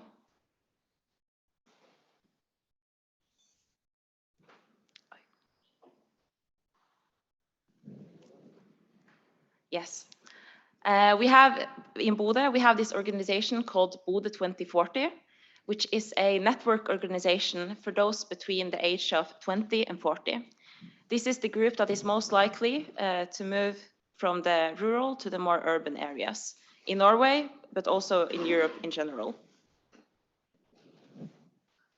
Many of these people want to contribute, but they don't know how because they don't have the networks or they are young. And therefore, Bodø 2040 has developed this web page like this, where they can present themselves and their competencies, almost like on LinkedIn, and where businesses and stakeholders can get in touch if they want someone, a new perspective to their board, or in some process where it is, where young voices are wanted. And I think that this is a very good module that can inspire also others. Another example of how we involve youth back home is the youth panel. Here you can see all those who attended. We were 50 from all across of Northern Norway that attended the youth panel. And we were, the youngest person was, I think, 13 and the oldest 29. So it was a wide range of voices. And during this process, being a panelist, we got to meet with the Prime Minister, we got to meet with politicians in person, in real life. Oftentimes, when we talk about youth involvement, it ends up with an adult representing youth in the end. But in this case, youth got the opportunity to talk with the stakeholders in person. And I think that that is very important. Another success about the youth panel is that the Foreign Ministry dedicated a coordinator to follow up the work with the youth panel. And I think that is very important to have this one person that can follow the work throughout the process. So I hope that these two examples can work as an inspiration. Here you can see a Sami youth that is talking with and representing the results from the report to the Prime Minister. To conclude, I would like to say that it is very important when talking about sustainable development to also talk about the social side of the SDGs culture. Yesterday, Dr. Holm said that nothing about us without us. And today I say, to make youth stay, they should also have something to say. Yes. Thanks a lot. To make youth stay, they must have something to say. How nice. Thanks a lot, Nicole. I got one question to you. You were a member of the youth panel giving advices to the government. The government finished their white paper on the Arctic. Did they listen to the youth? Yes, they did listen to the youth. Of course, some of the suggestions were a bit radical, like we suggested to stop all oil and gas drilling in the Arctic. That is not happening with this government today. But a lot of the suggestions and input was indeed taken into the actual report, this actual strategy. But I think that the main learning point here is the process. The process, including young people into this kind of strategy work, is very important. And all the resources that was put into it. And stakeholders actually being interested, not just for show, not just for the photos, but actually being interested in what youth has to say. Now you are 20, living in the high north. What's important for you deciding where living in 10 years when you are 30? Are you living in Bodø or in Rome or in New York? I think it is important to have jobs and good job opportunities. But I also focus a lot on everything around and everything that matters to me in my everyday life. So culture, like Ingvild mentioned, meeting places for young people are very important. To me and my identity, the North is very important. So I think that in 10 years I will live in the North. If that is not Norway or Russia, I don't know. But my Northern identity is very important, and therefore I believe you are in culture. a Northerner. Yes. Yes. Thanks a lot, Nicole. Then I'd like to open up for questions from the audience. Does anybody have any question? Then the time is now. Then I believe we should say thank you to the panel. Thanks a lot to those to Tommaso, Michael, and everyone. Thanks a lot. Thanks for asking me. That's great.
Penso subito, come preferite.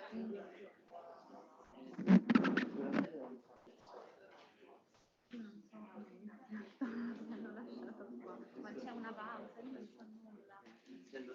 Grazie, magari me lo dici anche a me.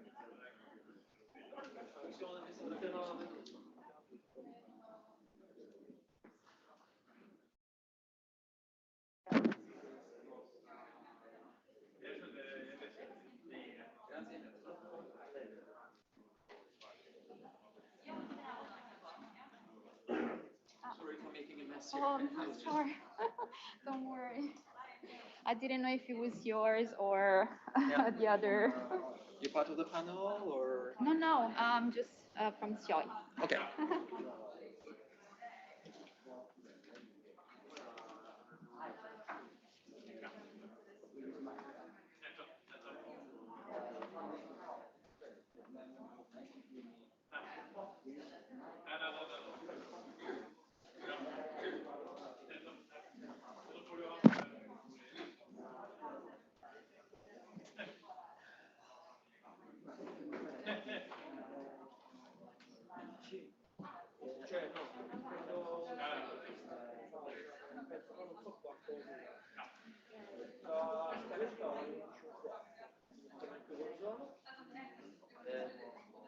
Quando cominciamo?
Della parte tecnica. Vuole un mouse? Le rimane più comodo? Sicuramente sì. Ok.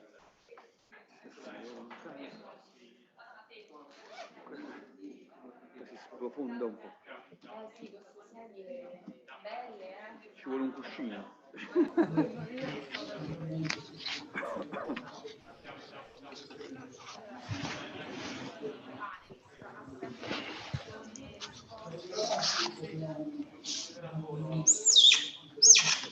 Allora, praticamente dovrebbero fare le domande. Qui c'è il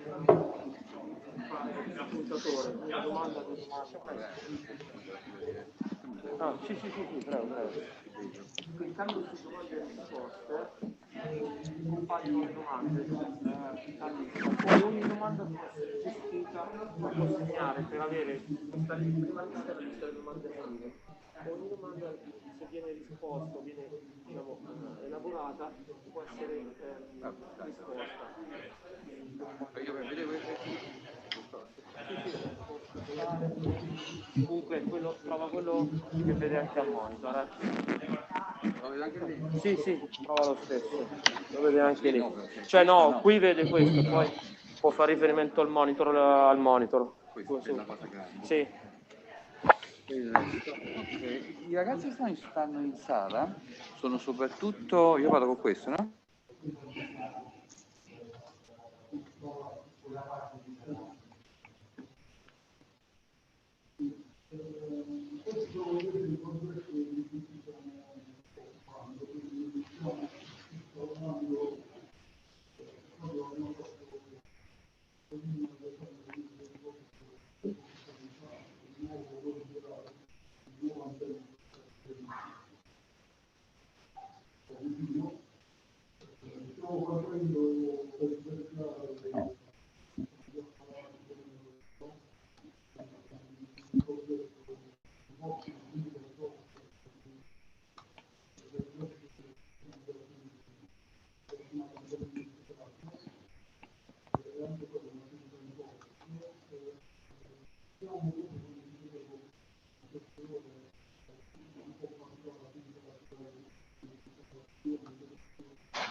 Well,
welcome to this third and final panel of Arctic Connection, of this third edition of Arctic Connections. As you have read in the program, this panel is about climate change, environmental issues, and new business opportunity in the Arctic. The economic and political factors that could influence the future scenario in the Arctic region, global and regional challenges, and possibility for green growth. The contribution of the new technologies and the private sector to the development of the region and its significance for social and demographic development. Space, satellite technology, and digitalization as enable for strong, sustainable growth. In this panel, as you have seen in the program, we have panelists from institutions, companies, and the world of science. We were supposed to have 6 people, 6 panelists, but we have 5 because Odile Dahlström couldn't come from Norway, and for personal reasons she cannot be with us in the panel. The panelists are Raphael Goulet from Brussels, from the European Commission from Brussels, Bruno Versini of IGEOS. I think he is in Matera in this moment, but usually is in Rome. Grammenos Mastronieri, a colleague, a diplomat, working currently in the Union for the Mediterranean, so I suppose he is in this moment in Barcelona. And Carlo Barbante, the director of the Institute of Polar Science of the National Research Council, I suppose is in Venice in this moment. And with me here, Ola Grabak from European Space Agency, Norwegian, but living here in Frascati, here, or working at least in Frascati, near Rome. So also the fact that we have people from different points, from different cities, is a sign of the fact that the Arctic is really important for not only for the Arctic states but for all the world. I'm Carmine Robustelli. I'm the special envoy for the Arctic of the Ministry of Foreign Affairs. So I'm a diplomat dealing with the Arctic since 4 years, really. I'm going to introduce better our panelists, each one of them at the moment they will speak. I will give up my right to ask the first question immediately after their intervention, because I want to try to leave more space to your question. I really have the desire and the idea that this panel can be interactive. If not, I will cover also the Q&A session with my curiosities. For our panelists that are not here in Rome, I say that I'm in front of me a lot of students, young people.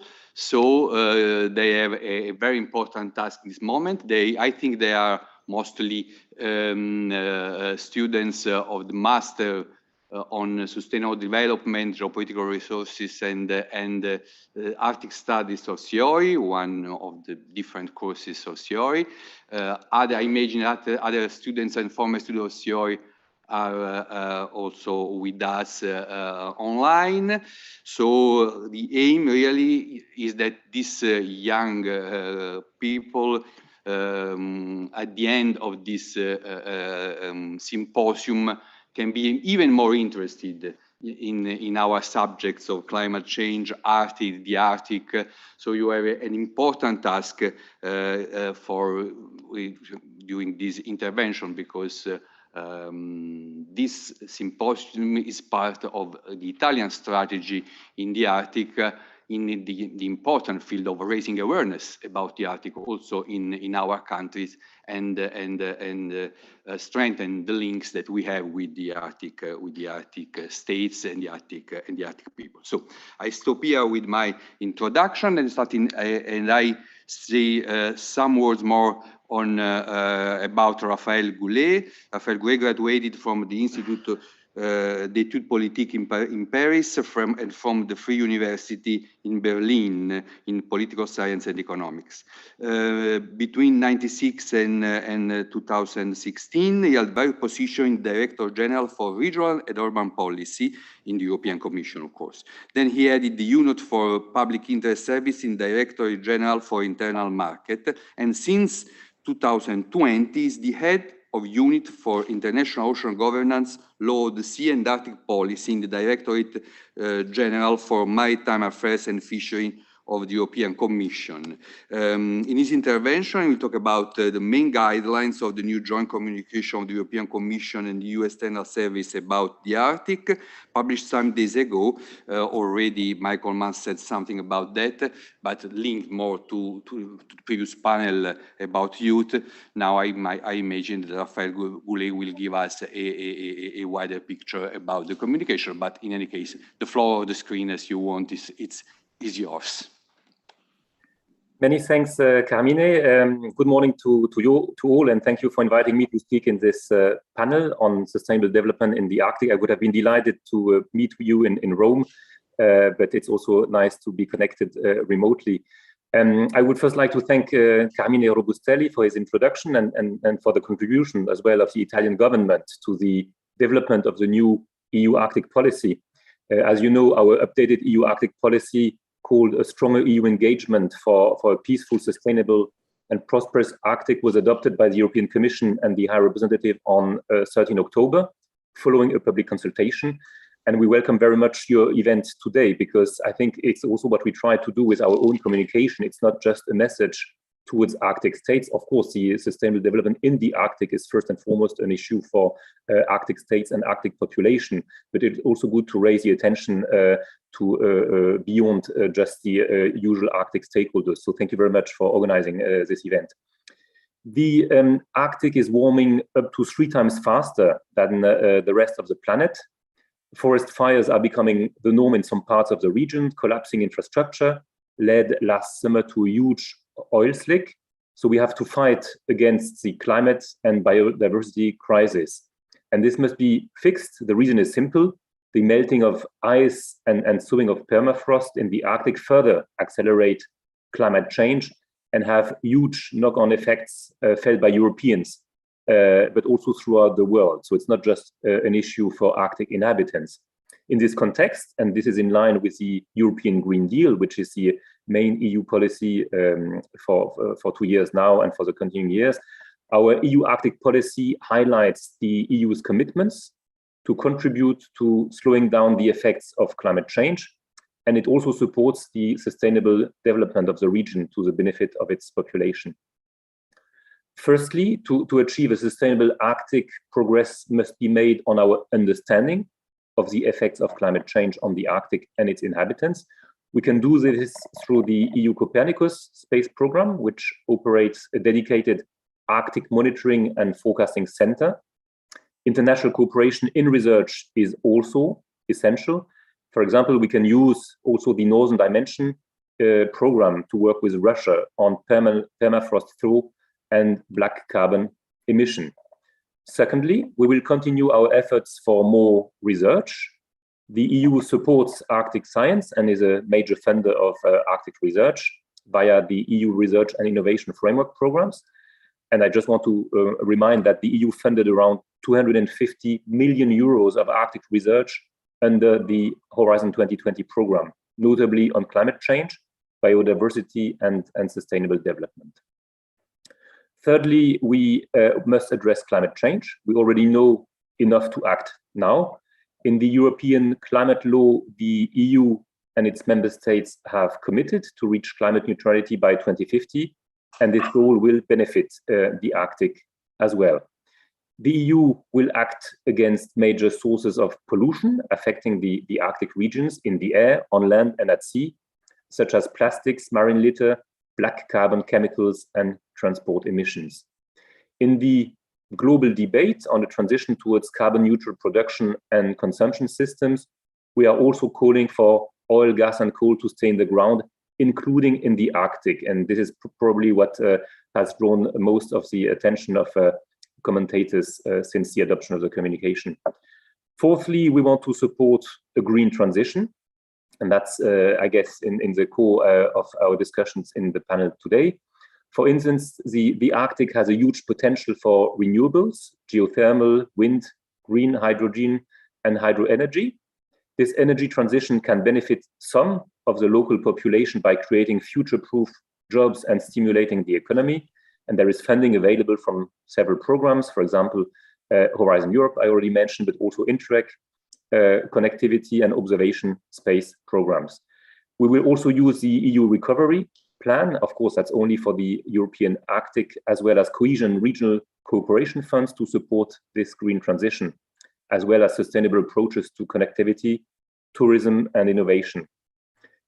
The 8 Arctic states are potentially significant suppliers of materials needed for the green transition, and there are already mineral extraction activities in the European Arctic.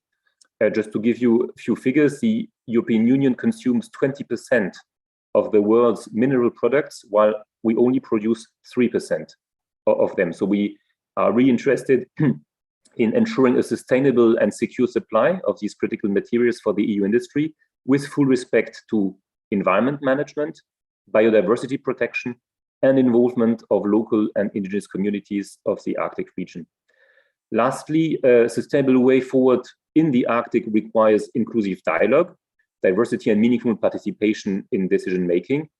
The EU cannot engage in the Arctic without involving and consulting the inhabitants and stakeholders of the region, including indigenous peoples, women, and young people. And that is, of course, very much related to the previous discussion in the panel just before.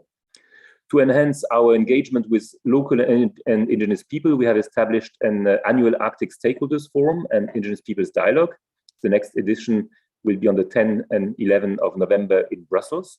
And by bringing together local stakeholders and European policymakers, this event feeds into the development and implementation of the EU Arctic policy. To conclude, the EU is in the Arctic. We have interests there in the European Arctic, obviously, but also in the broader Arctic region. And with our new Arctic policy, we aim to promote sound environmental management, biodiversity protection, efficient energy use, support climate change mitigation and adaptation, and overall contribute to the resilience of the people in the face of the climate change effects. Thank you very much for your attention, and I look forward to our discussion. Thank you. Thank you very much, Raphael.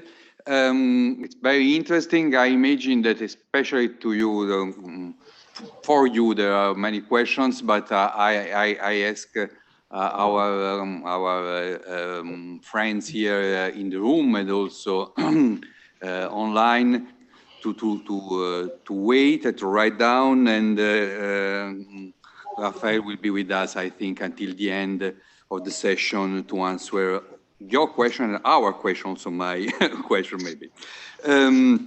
So, Bruno Versini. Bruno, are you here? Yes, can you hear me? Yeah, perfectly. Good morning. Bruno Versini graduated in nuclear engineering at Rome University La Sapienza. He joined Telespazio in '94 and worked as system engineer for the Iridium satellite telephony system at Motorola plant in Arizona for 2 years. Then he became head of systems engineering for ground segment of the European Space Agency Artemis mission.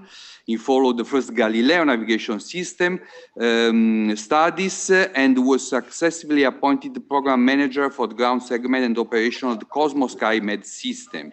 He joined IGEOS, a joint venture between Telespazio and the Italian Space Agency, in October 2013 as Chief Operating Officer. In this intervention, he will highlight how Italy provides image data through the Cosmos SkyMed and Cosmos second generation radar missions. He will speak also about the Copernicus system, especially focusing on maritime routes and climate change and pollution monitoring. As you heard, he has an extensive experience in satellite and also is the first presence in our panel of companies and that are a very important piece, I think, of the Arctic mosaic. So the floor is yours. Ambassador Robustelli, good morning. It's a pleasure to see you again. Of course, good morning to all the participants, the students, and thank you for the invitation. I think that satellite system can provide a privileged perspective and a point of view with respect to the important topics that are the subject of this panel, the climate change, the environmental issue, and also the new business opportunities. I think we heard from the intervention of Mr. Goulet some important words like oil spill, like melting of permafrost, like critical infrastructure monitoring. Let's see together how satellite system can provide a response to those very important topics. First of all, I think interoperability is a key word, because we have satellite system for Earth observation, for navigation, for telecommunication, and in order to provide a suitable response to those topics, of course, we need to integrate these three components together. As far as Earth observation satellite, I think we are really in a good shape, because without entering into too much technical details, most of the Earth observation missions are polar. This means that more or less every 90 minutes, a satellite is flying over the polar region, so we can grant what it's called a persistent monitoring. Of course, we have also a very good coverage from navigation satellite like GPS or Galileo. I can't say we are in the same good position for telecommunication, because unfortunately, if you go above 78 degrees, the coverage of geostationary satellite is not so good. And at this point in time, we have essentially Iridium and OneWeb. Now, how Italy is contributing to this privileged perspective? There is a system, which is an institutional one, Cosmos Skymed, which is also providing images as a contributing mission to the European Space Agency for a persistent monitoring of the Arctic region. And we have also important investment made by GEOS to provide surveillance over those areas. Cosmos Skymed will provide through also the satellites of the second generation a full coverage of the polar region till essentially till 2030 with the second generation. In terms of topics to be addressed, I would like to focus on the sustainability routes in the polar region and also climate change and pollution monitoring. It's likely in the polar region we will have an increase of maritime routes, and this means granting security and safety of navigation. In order to do this, we need to have a very efficient system. We need to acquire images. We need to bring them down on Earth very rapidly through a network of polar station or through data relay satellites, generate maritime awareness report, and send them back to the ships which are navigating in the area. Well, we have experimented with the Italian Navy and in particular with the Hydrographic Institute, a service like that. We supported the so-called I-North mission of the Italian Navy during the last 3 years in order to provide ice charting information. As I told before, it is essential the near real-time capability of this service because we need to know the intended route of the ships and provide immediate ice formation information to the ships which is navigating in order to grant the safety and security. What are the challenges that we have in this arena? Well, it is not always so easy to identify ice on the sea, and for this reason, the ground truth provided by Ship Alliance, guided by the Italian Navy, was essential also to fine-tune the model for the ice identification. Of course, one point very important, which I neglected to put in evidence, is that in the polar region, due to the long night during winter time and the adverse meteorological conditions, of course, radar satellites which have on board radar sensor are extremely useful. Let me move now to effects of climate change.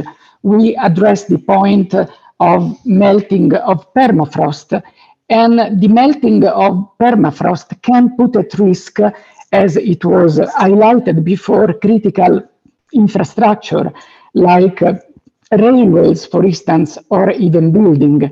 Well, through the use of radar data, in particular high-resolution data, we can provide the so-called interferometry analysis. This means to have the capability of monitoring millimetric movement along the ear in order to generate maps which are providing the motion of the landslide or movement of critical infrastructure. And by integrating those measurements with measurements that can be made, for instance, thanks to GNSS system, we can provide those data to civilian engineers or geologists in order to assess the level of risk. I won't enter too much into the Copernicus mission, which I guess will be addressed by the colleague from ESRIN, but of course, mission like Sentinel-5P can provide extremely interesting information on the release of methane, also as an effect of the melting of permafrost, or increase in the presence of CO2, or even the, let's say, the height of the sea thanks to the altimeter mission. By this persistent and continuous monitoring of the polar region, we can also study in a very careful way the currents, the movement of ice, providing very useful information to the scientific team. So in summary, I can say that the integration of Earth observation satellite, navigation satellite, and telecommunication satellite can provide an important response to the risks, to the issues that we have highlighted so far as an effect of the climate change, but also to support new potential business opportunities, to support the green economy, and to sustain a number of business activities without creating any additional impact on the area. Thank you so much for your attention, and of course I will be more than happy and ready to respond to any question. Thank you very much. We are sure that I'm sure that you will be involved in discussion after the intervention. So our third speaker is a friend, a colleague, Gramenos Mastroianni, an Italian diplomat, but also professor and writer with a special focus on geostrategic and economic impacts of environmental degradation. Until August 2019, he was coordinator for the environment and head of the science policy interface with Italian development cooperation at the Italian Ministry of Foreign Affairs and International Cooperation. Currently, he is a senior deputy secretary general of the Union for the Mediterranean, in charge of energy and climate action. Gramenos wrote 6 books about human impact of environmental degradation, and he will speak today about the interconnection between the cryosphere degradation and security, also with reference to the consequences on European integration. We can summarize with a title that is very interesting, ISIS, How Security Melts Down. And so I transform this title in a question for him. Gramenos. Thank you very much, Carmine. Good morning, Excellencies. Good morning, ladies and gentlemen, and dear friends. I will use a few images. So I will try to do the famous screen sharing. Please confirm me that you can see the slides. Yes. Fantastic. So in a seminar about the Arctic, someone who takes care about the Mediterranean shouldn't speak first sight. But it is a mantra now. We live in a complex system where everything is connected with everything. And I would like to try to demonstrate to you that pressures coming from the cryosphere and the Arctic are actually threatening the very identity and unity of the Euro-Mediterranean zone.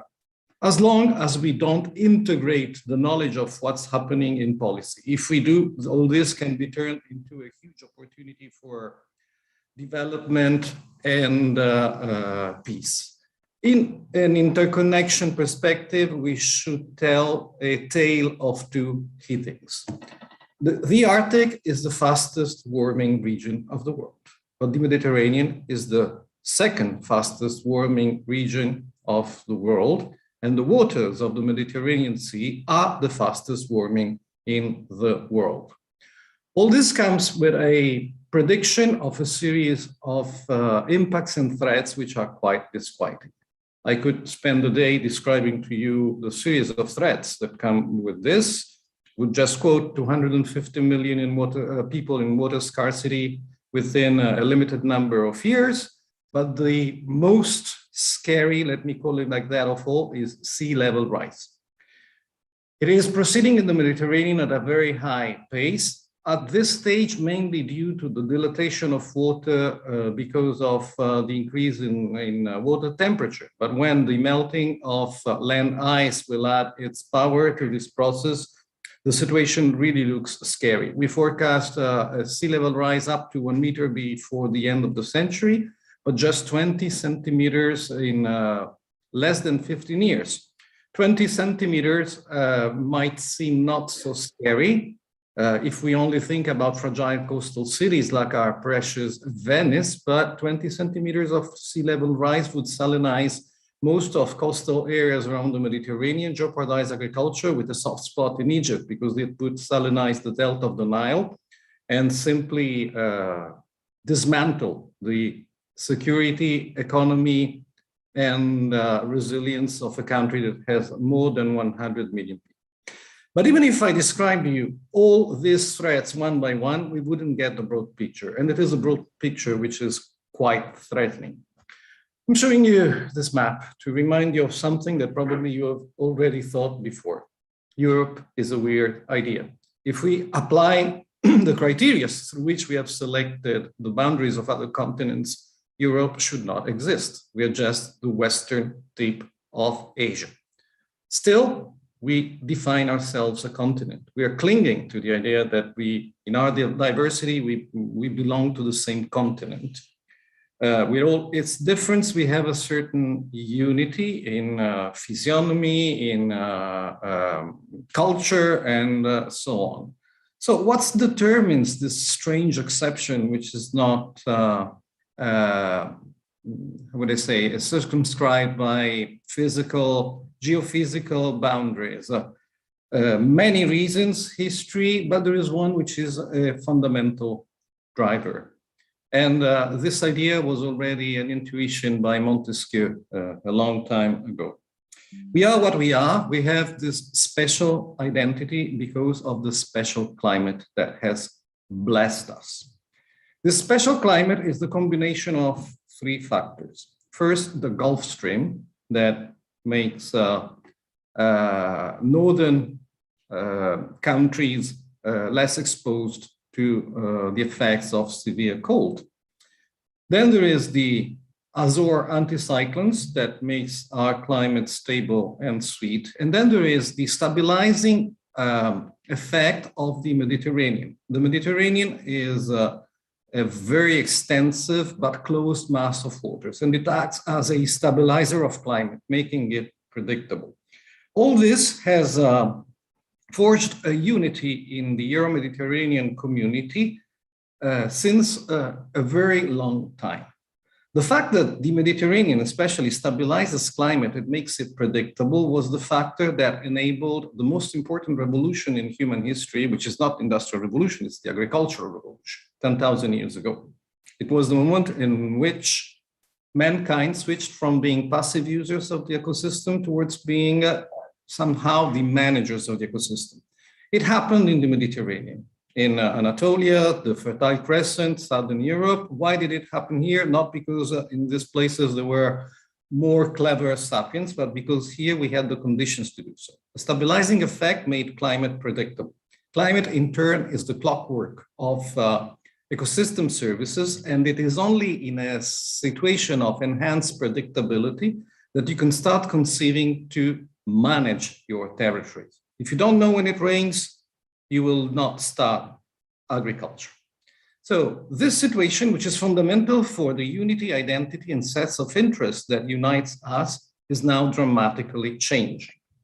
Europe is being split in two climatic zones. On the south, the Azores anticyclones has been pushed away by the increasing intrusions of African anticyclones that split Europe in two. In the north, other dynamics are changing the charts. It seems also anthropological, so historical, but it has very concrete implications in terms of diverging interests that might split Europe. Just an example. Together with the huge problems that are hitting our northern friends with this very high pace heating, there are a few potential advantages. Hydrocarbons, I will not touch on that, but one of them is the opening of some mythical navigation routes, the Northwest Passage and the Northeast Passage. So how can a guy from the Mediterranean reason about it? We are absolutely happy that our northern friends, together with all the problems that they are going to face, at least will have some advantage. These routes are now evaluated at a yearly value around $11 billion. But as it goes, if these routes become really operational, the Suez Canal will lose all of its value. Mediterranean ports will not host anymore 22% of international transports. So, unperceived, there is a divarication of interest that is starting to hit us. And you can perceive it in many fields. If you get into forestry, something very telling is happening. Cooperation in the forestry sector that nobody talks about, but it's extremely important for economies, is increasing at a very high pace between the South Rim of Europe and the North Rim of Africa. Why? Because the species that are vital and viable now on the South Rim, on the North Rim of Africa are possibly the species that will save our agricultures and economies and forests in very few years. But totally different dynamics are going on in the north. And you can sense that these distanciating interests are already taking apart. You can sense it if you go into election dynamics and things like that. We have other phenomena that are starting to concern us about this division of interest inside Europe. There is, thanks God, because it is wise to make it an untold story, but still there is some sort of tension within NATO because of the rising importance of the Arctic due to its resources, due to its enhanced usability, with a shift of interest and resources towards the northern part of it. But anyway, these things are happening. They are very, very dangerous if we do not realize that they are happening. Because if we do instead realize that they're happening, all this can be turned into an unprecedented opportunity for peace. Before talking about this, I would like to stress also that the series of pressures that come from a destabilized cryosphere on Europe is very, very heavy, not only from the north, but also from the east. I'm showing you the band of glaciers of Himalaya, Hindu Kush, and Pamir. These are forecasted at a certain point to collapse. They will not melt gradually in proportion with the increase of temperature. There are some mechanisms that I don't have the time to touch that tell us that beyond a certain temperature, these glaciers will collapse. And if you tell this story to someone at a dinner in Rome or London, they would look at you interested and probably expressing some empathy for the ill fate of these regions, for the loss of beauty. But we forget that whenever a piece of this fantastic balance that we call the ecosphere crumbles, we do not only lose its presence and beauty, we also lose the function that it performs to maintain the rest of the balance. Glaciers perform a lot of functions. One of them is absolutely essential for mankind. The other regulators of an orderly output of water towards the plains. What do these glaciers do? A lot of things, services towards the north and services towards the south. But just let's think, for the sake of time, just let us consider the south. The south is characterized by a, excuse me, monsonic climate. And what do these glaciers do? They store the excess water of the humid season and release it gradually during the dry season through a network of rivers that irrigate plains where 1.4 billion people live. If they collapse, it's a tragedy for the people in the mountains, even more for the people in the valleys, because they will have to manage an unmanageable alternance of drought and floods. So you tell this story in Rome, you tell the story in Paris. Basically, our human instinct is to respond unpolitely inside us. Okay, I'm sad about it, but it's none of my business. And in this case, we forget that the Roman Empire collapsed not only because of internal reasons, but also because of the arrival of some people that we call the barbarians. But they were population movements determined by a shift in climate, much less important than the one that we are causing now. So in front of this, you might say, oh, wow, it's the end of the story. Europe will split up, we will have invasions. No, the fact is that Mother Earth is presenting us with an unprecedented opportunity to build what we have never achieved, which is peace. Because if you look at all this through the eyes of science instead of the eyes of other disciplines, there is only one solution possible. We have to realize that none among us, not even the strongest, have enough resources to cope with a change which is so fast and so vast. We need each other. We need we need Northern African species. We need a stabilized forest system in the north. So we have to put everything together and build a new economy, which is of cooperative integration. If we do that, actually, we diffuse the threat, but much more than that, automatically we will build peace. Thank you so much. Thank you, Gramenos. It was very interesting historical and geographical trip. You spoke about the eyes of science. Now we go to Carlo Barbanta, our fourth speaker. Carlo Barbanta is director of the Institute of Polar Sciences of the Italian Research Council and professor at Ca' Foscari University of Venice, where he works on paleoclimatic reconstructions in polar regions. He's a member of the Italian National Scientific Committees for Arctic and Antarctic researches. He has participated in several expeditions in polar regions and in the Alps. Professor of Earth's Climate at Ca' Foscari Harvard Summer School has been granted by the European Research Council with a prestigious advanced grant. Well, I have to say that when I go abroad in Arctic meetings, I discovered that I have to say that Carlo Barbanta is a friend of mine to be considered better. Yeah? So maybe he's the most important polar scientist we have. I say, he will say no, but I say yes.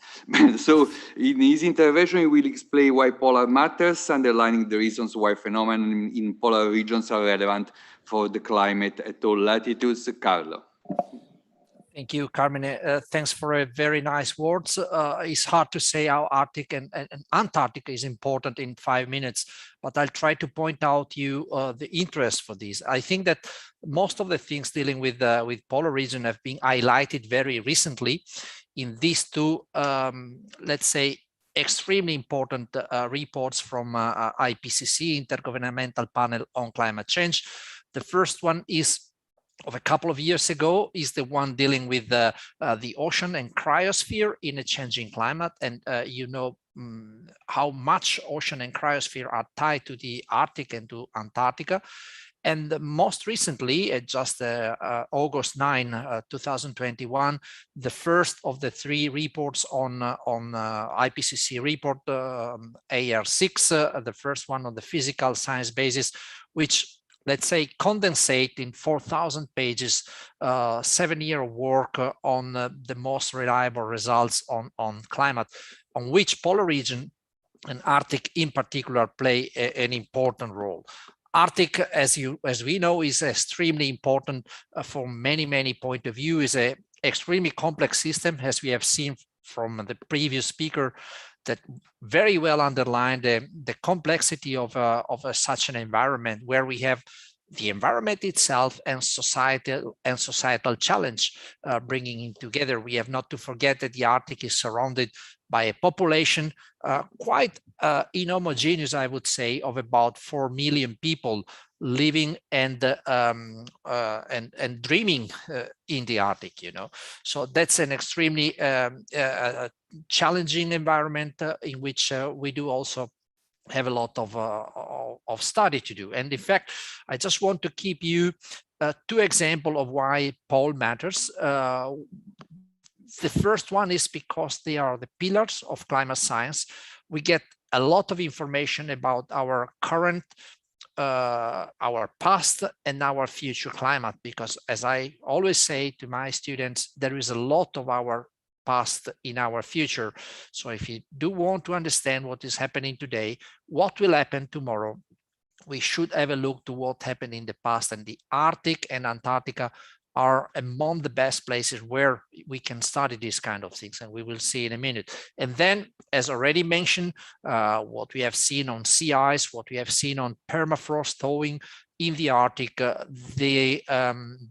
this region is one of the most important hotspot for anthropogenic changes. So beside all the socioeconomic aspects, as we have already seen, those scientific points are extremely important. And as mentioned, I mean, the temperature of the Arctic is going and is rising very, very quickly. If you look at these, which is an animation showing the annual surface temperature anomalies from 1880 to 2020, you see how fast, especially in the last few decades, the warming of our planet is going. Is not homogeneous, as we know, and with this composition of all the temperature, we see that there is no homogeneity, but we also see, for instance, that the Arctic is a real hotspot. We have already heard this word many times today, is a real hotspot of what is happening in the Arctic. Temperature in the Arctic is going at about more than twice of the average increase in temperature from the 1880 to 2020. So it's very close to 3 degrees in increase in temperatures. And as I said, on these, I mean, we, because of the important information that we can retrieve from the archives, we have not to neglect the ice sheet in Greenland that provide us a lot of information about our past climate, especially from the information that we get on the ice itself. The ice is the only archive in our Earth system that give us information both on forcing and response factor of climate, because we can reconstruct the temperature from the matrix of the ice itself, looking at the isotopic composition of the ice, for instance, and we can also look at the forcing factor, which are the gases, greenhouse gases, entrapped into the ice.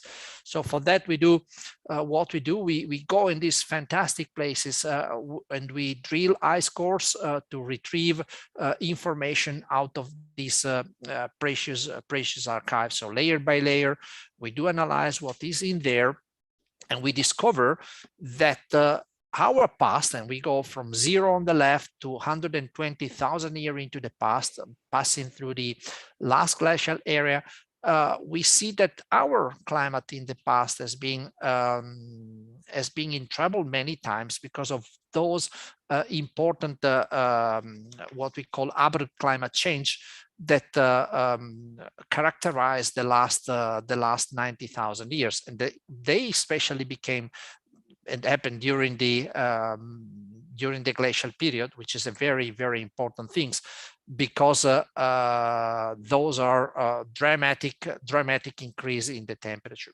But as usually we say, I mean, what happened in the Arctic doesn't stay in the Arctic, because this signal, which we can see very well in the graph here in the center, can be seen, although at a different intensity, also on the southern hemisphere.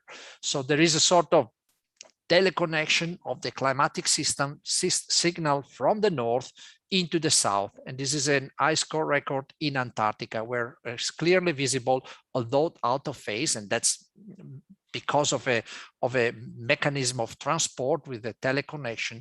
But what happened in the north is also visible in the south.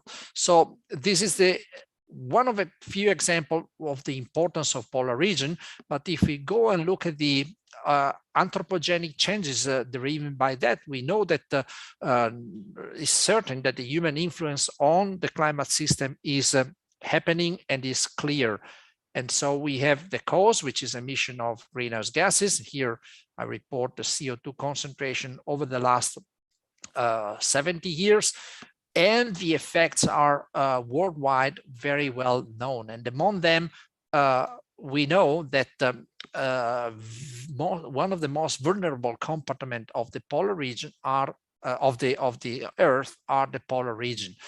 And in the recent IPCC report just published, we see that out of the 15 tipping points in the climate system, 10 of them are in the Arctic. And when I say a climate tipping point, or let's say any tipping point in any complex system, is where a little small change make a big difference and changes the state of the system. So a small change might completely alter the equilibrium of a system.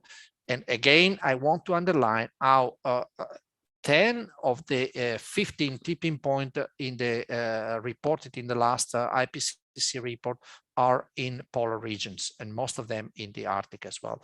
So just to give you an example, the Greenland is melting. Greenland is melting at a very high pace, and since we have this satellite observation, GRACE is a gravimetry experiment done in the Arctic with 2 pair satellites flying over since the early 2000s. We see that the dramatic decrease and the dramatic loss of ice in Greenland, and all this ice melted goes into the ocean, and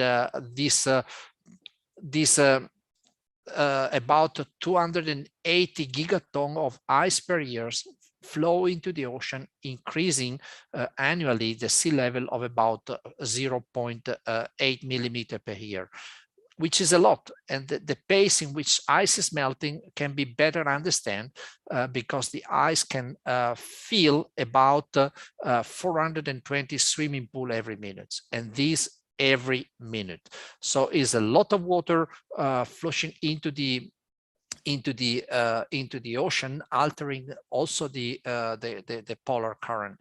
And again, I spoke about tipping point, and I just want to put and to take advantage of this NAS paper of a few years ago, where some of the tipping points related to the Arctic region, for instance, the sea ice extent that we will see in a minute, the Greenland ice sheet, also the West Antarctic ice sheet, and so on, are put together in the context of the changes in the temperature, and this 2 degrees is the limit set by the Paris Agreement. But we see clearly that when in the best scenario we probably have by the end of the century an increase in the temperature of about 3 degrees as we are going on, and we'll see what happened in the next few days in Glasgow, but not great expectation since what happened in Paris in 2015. The most likely scenario is the temperature of the planet will increase up to 3 degrees. So that is really dramatic from many point of view, and as we see, many of the tipping point will be overcome. And again, sea ice is one of those. We didn't speak that much about that, but sea ice is a very vulnerable. And if we look at the what is happening and what are the projection into the future, the Arctic sea ice already lost about 3 million of square kilometers since the end of the last century, and the projection for the future, whatever scenario we are planning, are really dramatic, and some of them may also bring to the disappearance of the sea ice, of the summer sea ice, just after the mid of this century. So again, the Arctic and Antarctica are very vulnerable places, and I think that the protection of this really world heritage is urgent under many point of view, and I think that science gives the information on what is at stake. So we I think all have to listen science. Thank you very much. Thank you, Carlo. You underlined the importance of what is going to happen in Glasgow in some days. Let's see, because we will have occasions to talk about the results after the summit for for the time being, we are to work to have a good final result, even if, as you said, there are some fears about that. So let's go to the last speaker. Ola Grabak joined the European Space Agency in '93 after doing his master's degree in electrical engineering at the Technical University of Trondheim in Norway. After completing the European Space Agency Young Graduate Program, he worked with facilities management with the European Space Agency Earth Observation Ground segment until '96. He had a master's degree in space studies with International Space University in Strasbourg, France, and returned to the European Space Agency and was involved in the Earth observation application development, sharing his time between developing the industrial aspects and supporting the GMES service element. We'll present some example of how Earth observation satellite data is being used in the context of supporting local communities, climate monitoring, and Arctic shipping. Hola. Thank you, Carmine, and thank you, COI, for inviting the European Space Agency to this very nice event. And I also went to the reception last night at the ambassador's residence, and I was challenged, what is the importance of space for the Arctic? So today I will try and address that and maybe give you all some examples of how space, and in particular remote sensing satellites, can contribute to the Arctic, to Arctic communities and stakeholders. So I will see.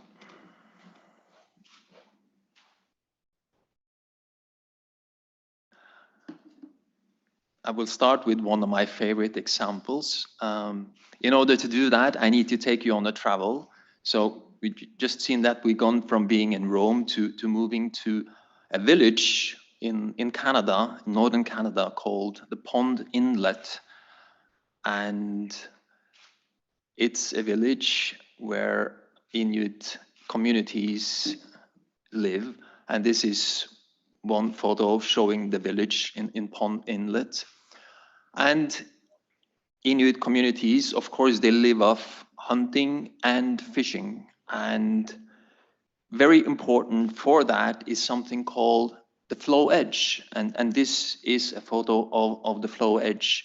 So you can imagine the fjords up there being covered with sea ice. At a certain point, you have the ocean. It's breaking up and you have the ocean. And that is called the flow edge. And this is where the sunlight is entering the ocean. This is where you have the algae blooming. This is where you have the krill feeding on the algae. The fish is feeding on the krill.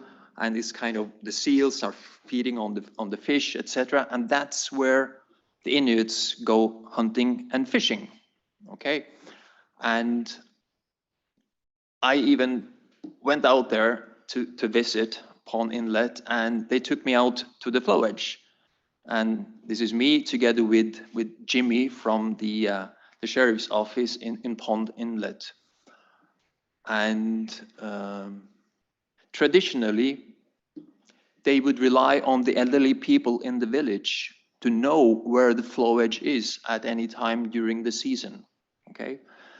As climate change is impacting, this knowledge is becoming kind of outdated, okay?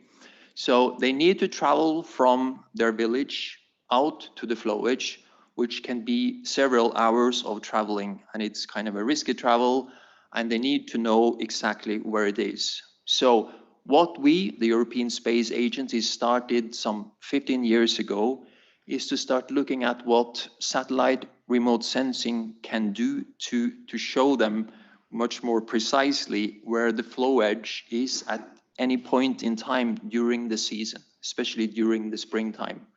So you see here at the lower left an image of the flow edge. The darker is the sea ice, and the brighter is where it's breaking up. And you can see, if you look carefully, the limit there between the fast sea ice and the moving sea ice. So when I was up there, I even went to the supermarket, small supermarket in Pond Inlet, and the photocopy of the satellite images were there glued on the wall so that people could go up and take it before traveling out to the flow edge. So that was kind of really impressive to see how high technology satellites were used by this community.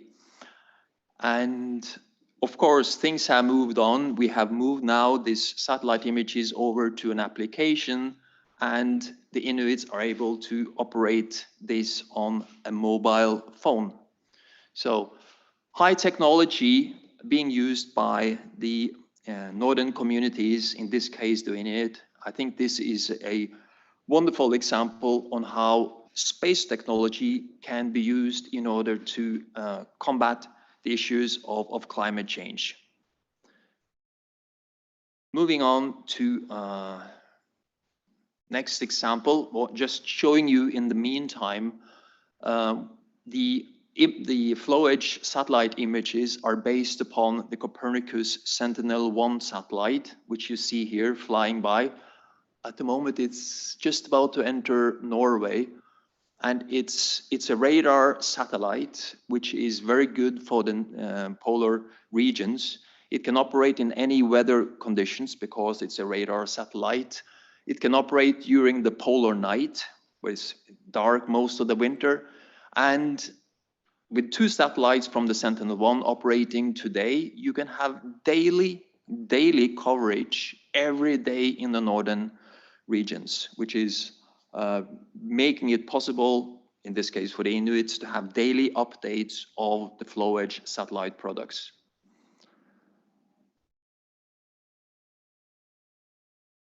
Can you please start the animation?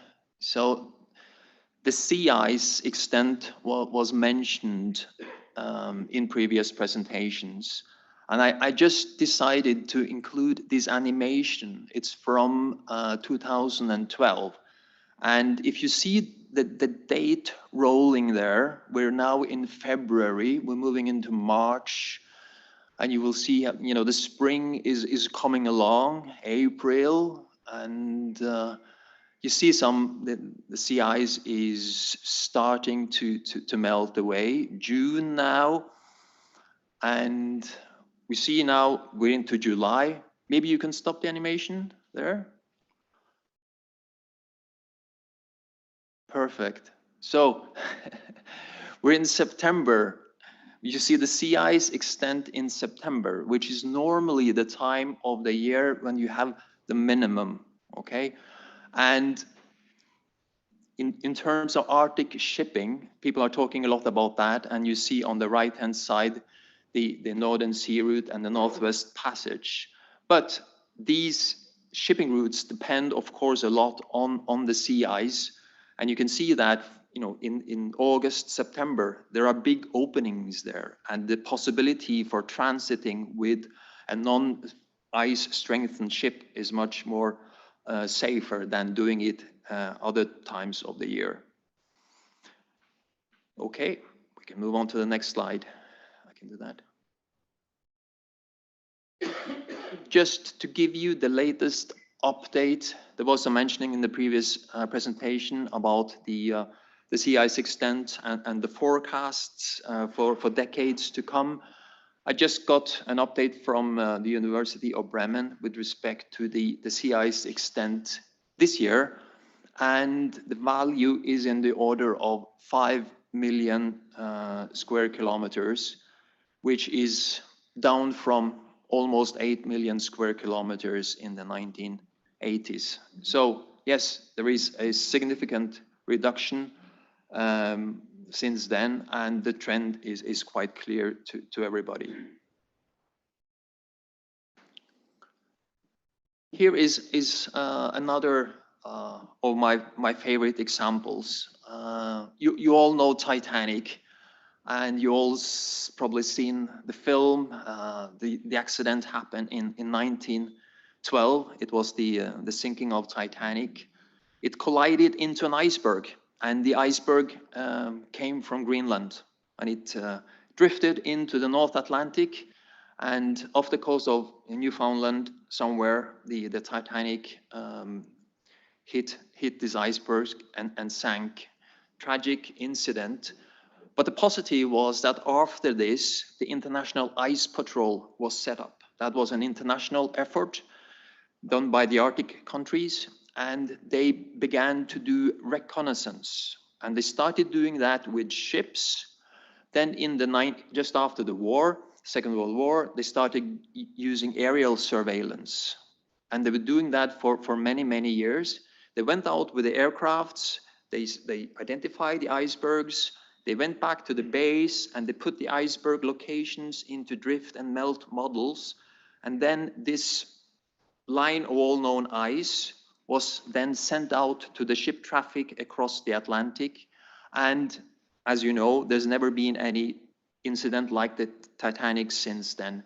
Then we, in early 2000, we started working with the International Ice Patrol to introduce satellite remote sensing.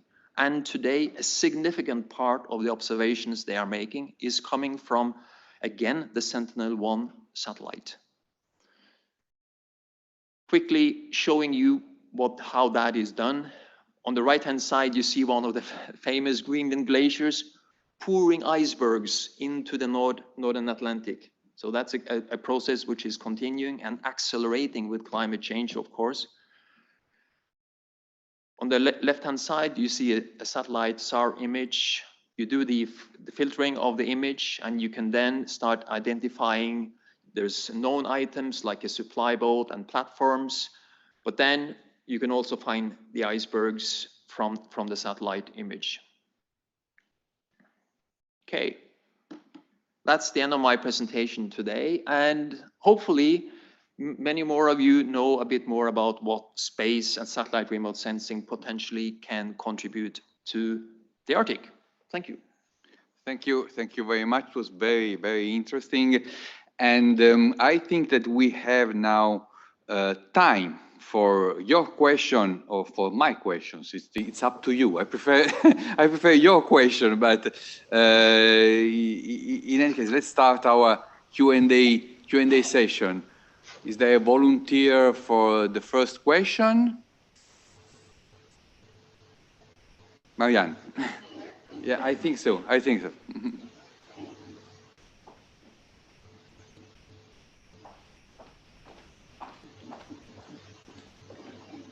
Marianne Craig from the Norwegian Embassy. Yes, thank you, Carmen. Thank you, everyone. It's been, just from the Norwegian Embassy side, it's been a privilege to be here these past couple of days. I've learned a lot, especially from the scientists and the practitioners, and it's been very inspirational to listen to all the young people that are here. So thank you so much. My question is for Raphaël Goulet, if he's still with us. I think so. Raphaël? Yes, he is. He's with us. I'm there. Yeah, listening to you. Thank you. My question refers to the communication on the EU's Arctic engagement that both you and Michael Mann mentioned, and specifically the proposal on stopping oil and gas exploitation in the Arctic. There is a sentence in that part of the communication that states that the Commission will work toward a multilateral legal obligation not to allow any further hydrocarbon reserve development in the Arctic.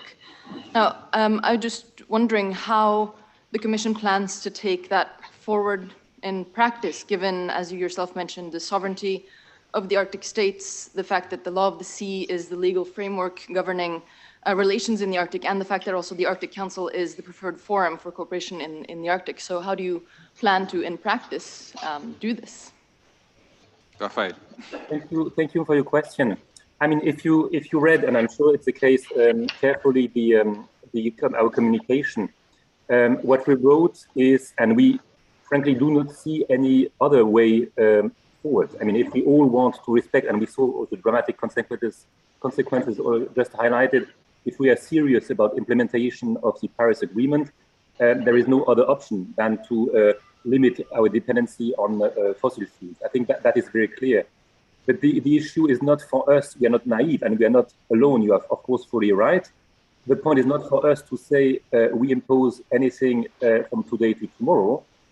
What we wrote is an invitation to a dialogue with all partners, because we need to be serious, not just say that this is our goal, but really work together to see how we arrive there. And I'm sure that, of course, the interests are various, and I'm sure that others have different views about when that should happen, but that's exactly the dialogue we want to enter in. It's not about us to impose anything, in this case, on Norway. I mean, that's Norway's sovereign choice, but we want to be a partner to discuss about how can we move from the current situation to a situation where we don't need, certainly not in the first place, to go for new drillings on coal, on oil, and on gas.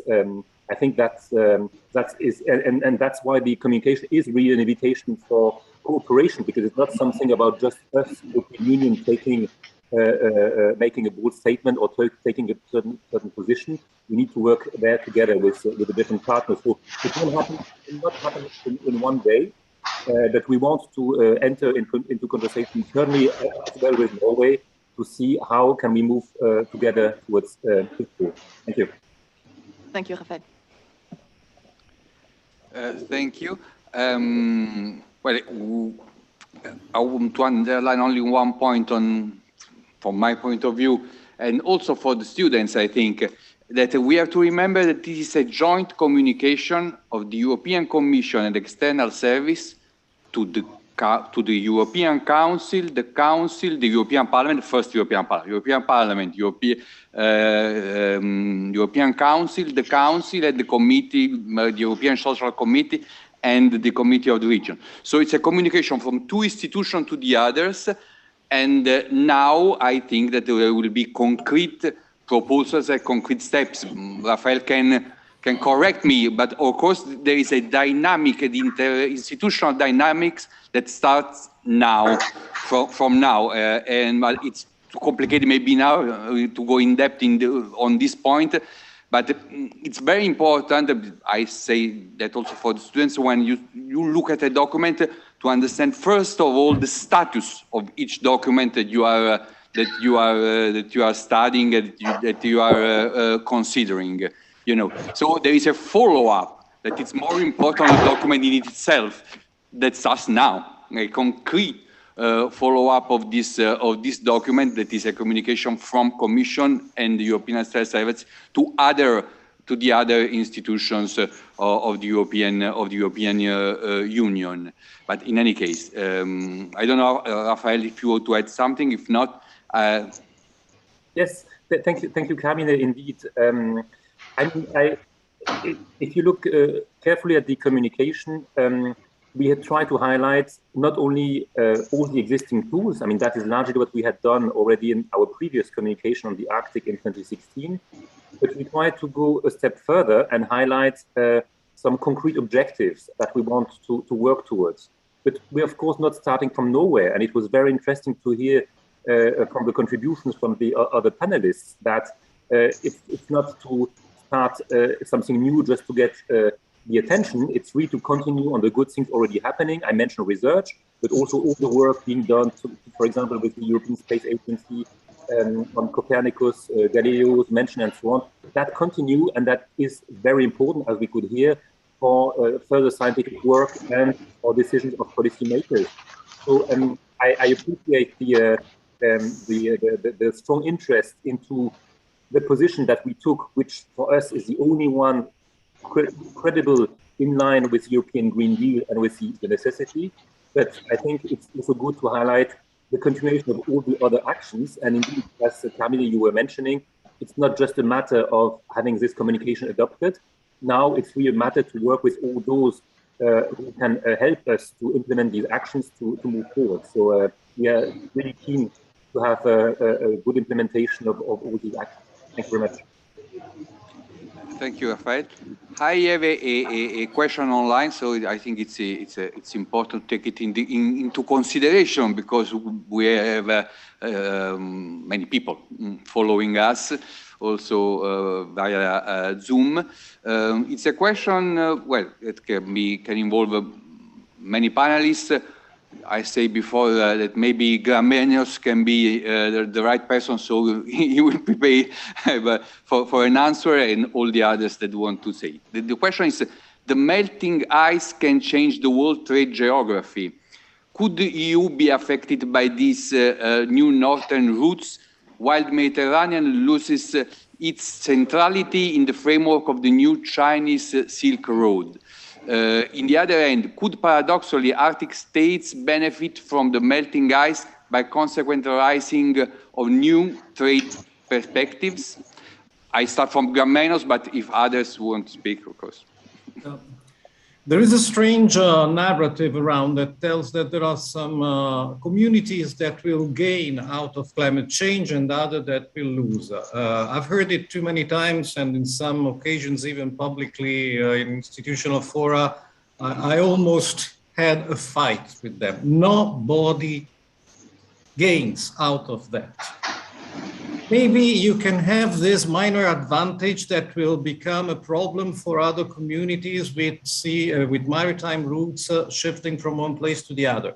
But in the overall, the quantity of problems that a society has to face in a totally changing and randomized climate pattern are much worse. Another narrative tells that there will be states that will gain in agricultural productivity. This might be so, but what does it mean for those states? It means that they become the target of unprecedented migration flows. I would like to stay with my usual agriculture, to which I am adapted, on which I've built a whole system of commerce, of added value from agriculture and things like that, and don't have that kind of rise in agricultural productivity. Unfortunately, climate change is really making our world a place where extremes are becoming the norm. There will be those who lose a lot, others that have new perspectives, but the end result is a totally fluid situation that in geostrategical terms only means danger, unless we decide that we put everything together. So yes, what you're saying is exactly what I was trying to show during my presentation. If you just segment your attention to the question of maritime routes, it looks like a divisive pattern between the Mediterranean and the North. Not only there, but to say out of that someone will gain overall, it's for me it's impossible. Nobody gains out of climate change. Thank you, Gramenios. Other questions in the room? If not, I try to involve in our second tour also the other panelists with a question or a subject. First of all, Carlo Barbante, in your short biographic notes, I underlined that you worked also on the Alps, but in general, my question to you is about our experience, scientific experience, in our latitudes, in Mediterranean, on the Alps, can help also the understanding of what is happening in the Arctic. Absolutely, yes. As I said before, what is happening in the Arctic doesn't stay in the Arctic. I mean, so we have proved that the changes in heat transport is very high, is massive.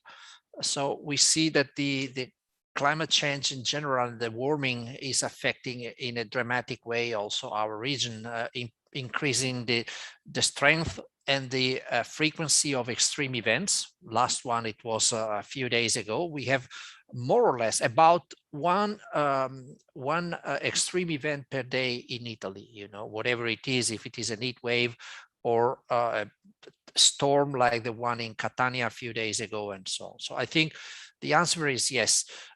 But if I can say, Carmine, and I see that the last question about energy and the fact that there are still extraction of oil and gas in the Arctic, I might answer to that, because it also connects to the first question of the panel done in the room. And I can say we need rules, of course. We need rules from member states, from Europe, from all over the world.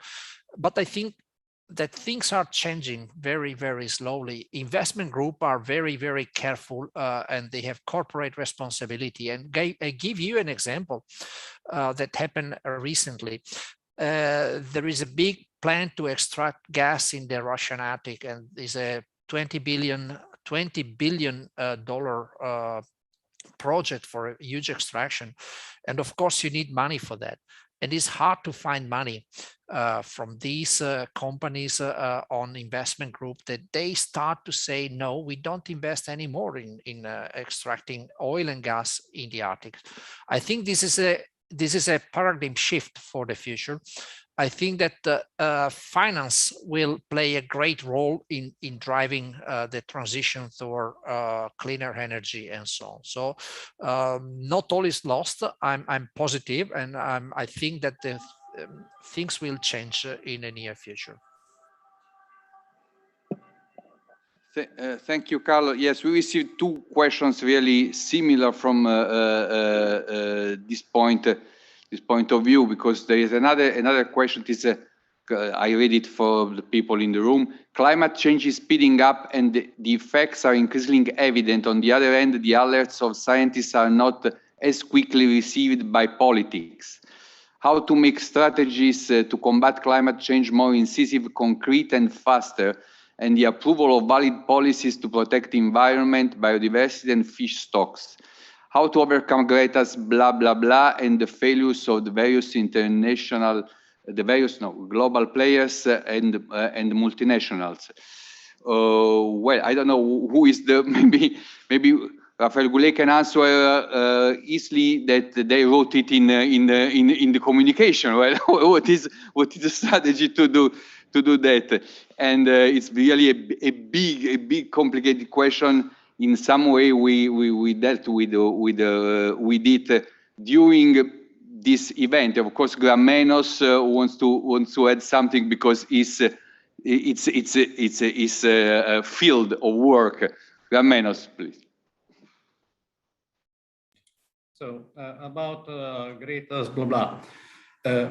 I don't think that there is anymore a sector of society that doesn't want to fight climate change. The problem is that it's normally when newspapers, the media tells about what's happening, it just tells a sequence of events, but doesn't really tell the story behind, the dynamic behind. What's the problem? The problem is that if you take the ideal solution for one problem and you apply it all over the place, all over this complex system, it could become a disaster if this problem is related with another problem. In our case, the problem of climate is related with the problem of development. What happens if you take one measure which seems fantastic in principle, and then you apply it without considering the connected problems? You can have Gilets jaunes. The Gilets jaunes wrote a very interesting card that they wrote around that said, between the end of the world and the end of the month, I'm concerned by the end of the month. So what happens? If you take measures that are the ones that the environmental movement is really willing to have, and I am also really willing to have, but you apply them in a way that it causes the crumbling of some sectors, of some societies, of some expectations, the end result will be that you will have even more emissions. How many more emissions were caused by all the deployment of the Gilets jaunes compared with what you would have spared applying the taxes on fuel that they were reacting against? And this is a simple thing. This happened, for instance, with the Arab Springs. They were mainly determined by some well-intentioned, but not so maybe not so clever decisions about climate change. The end result is that the Arab Springs caused a huge mountain of emissions. So my idea is that first the media should try to explain the problem in its overall aspects. Second, that we should start to take the question in our hands. We cannot expect the United Nations, the states, and all the big people to solve the problem for us, because what they do is basically pieces of paper. Take the Paris Agreement. Imagine it was the best agreement in the history of mankind. What is it? It's just a piece of paper. It becomes significant if it is a way to have ourselves change our behaviors, if it facilitates that. The solution is not only in big industrial choices or this kind of things. The solution is in market demand. The world behaves according to what we personally ask to the market. People never think about it because they have two cognitive problems. The first one is that they feel only drops in the ocean. I don't have time here to explain, but there is a butterfly effect, a positive butterfly effect that amplifies the impact of every individual choice. And the second reason why they don't engage in that is that they feel it is a kind of a burden in their life to become sustainable. But science explains to us that any choice of sustainability that you introduce in your personal life actually transforms into more quality of life and even more money in your wallet. So we want to speed up all these processes. Let's start from ourselves. If we change our behaviors, we don't need any Paris Agreement. We have already solved it. And the paradox is that to solve it, the only price we have to pay is to stay better, live longer lives, stay healthier, and have more money in our wallets.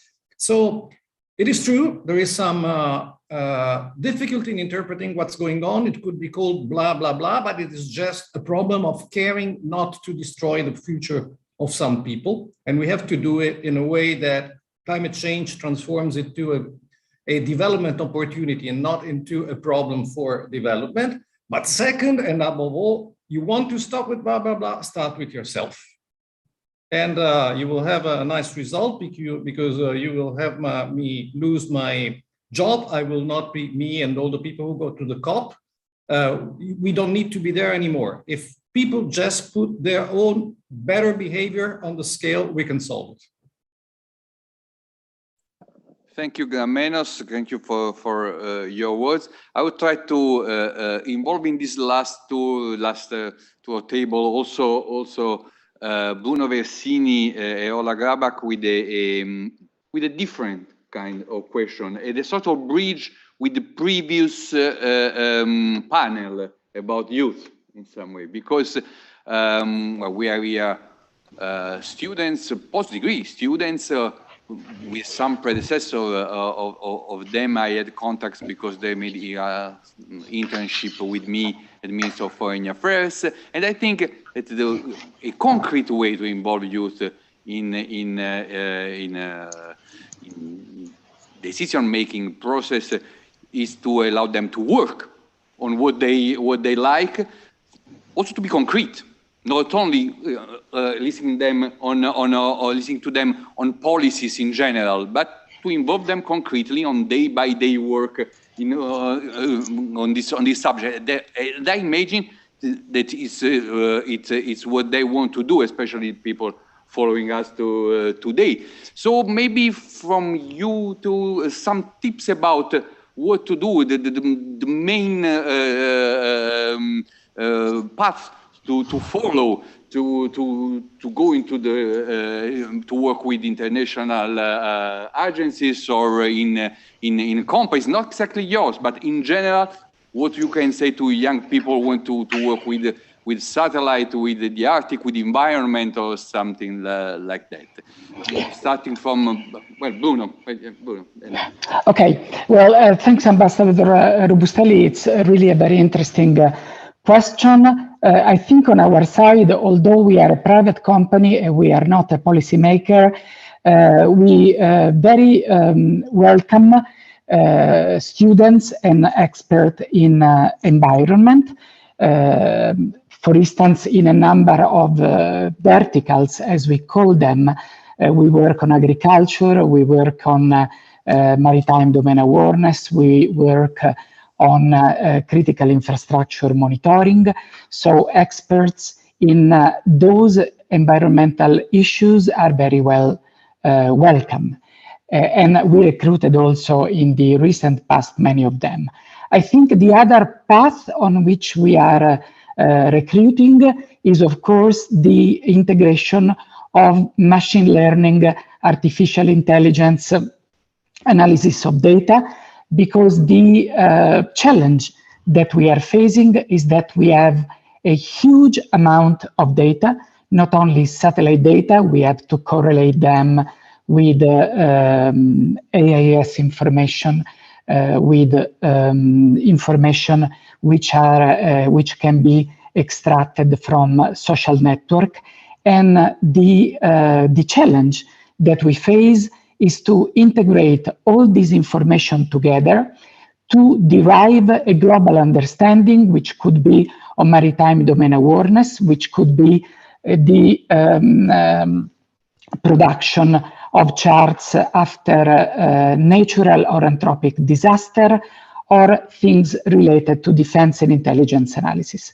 So in summary, I think that the new generation will have interesting opportunities as experts of environment and environmental issues, and for STEM's kind of preparation for artificial intelligence and machine learning.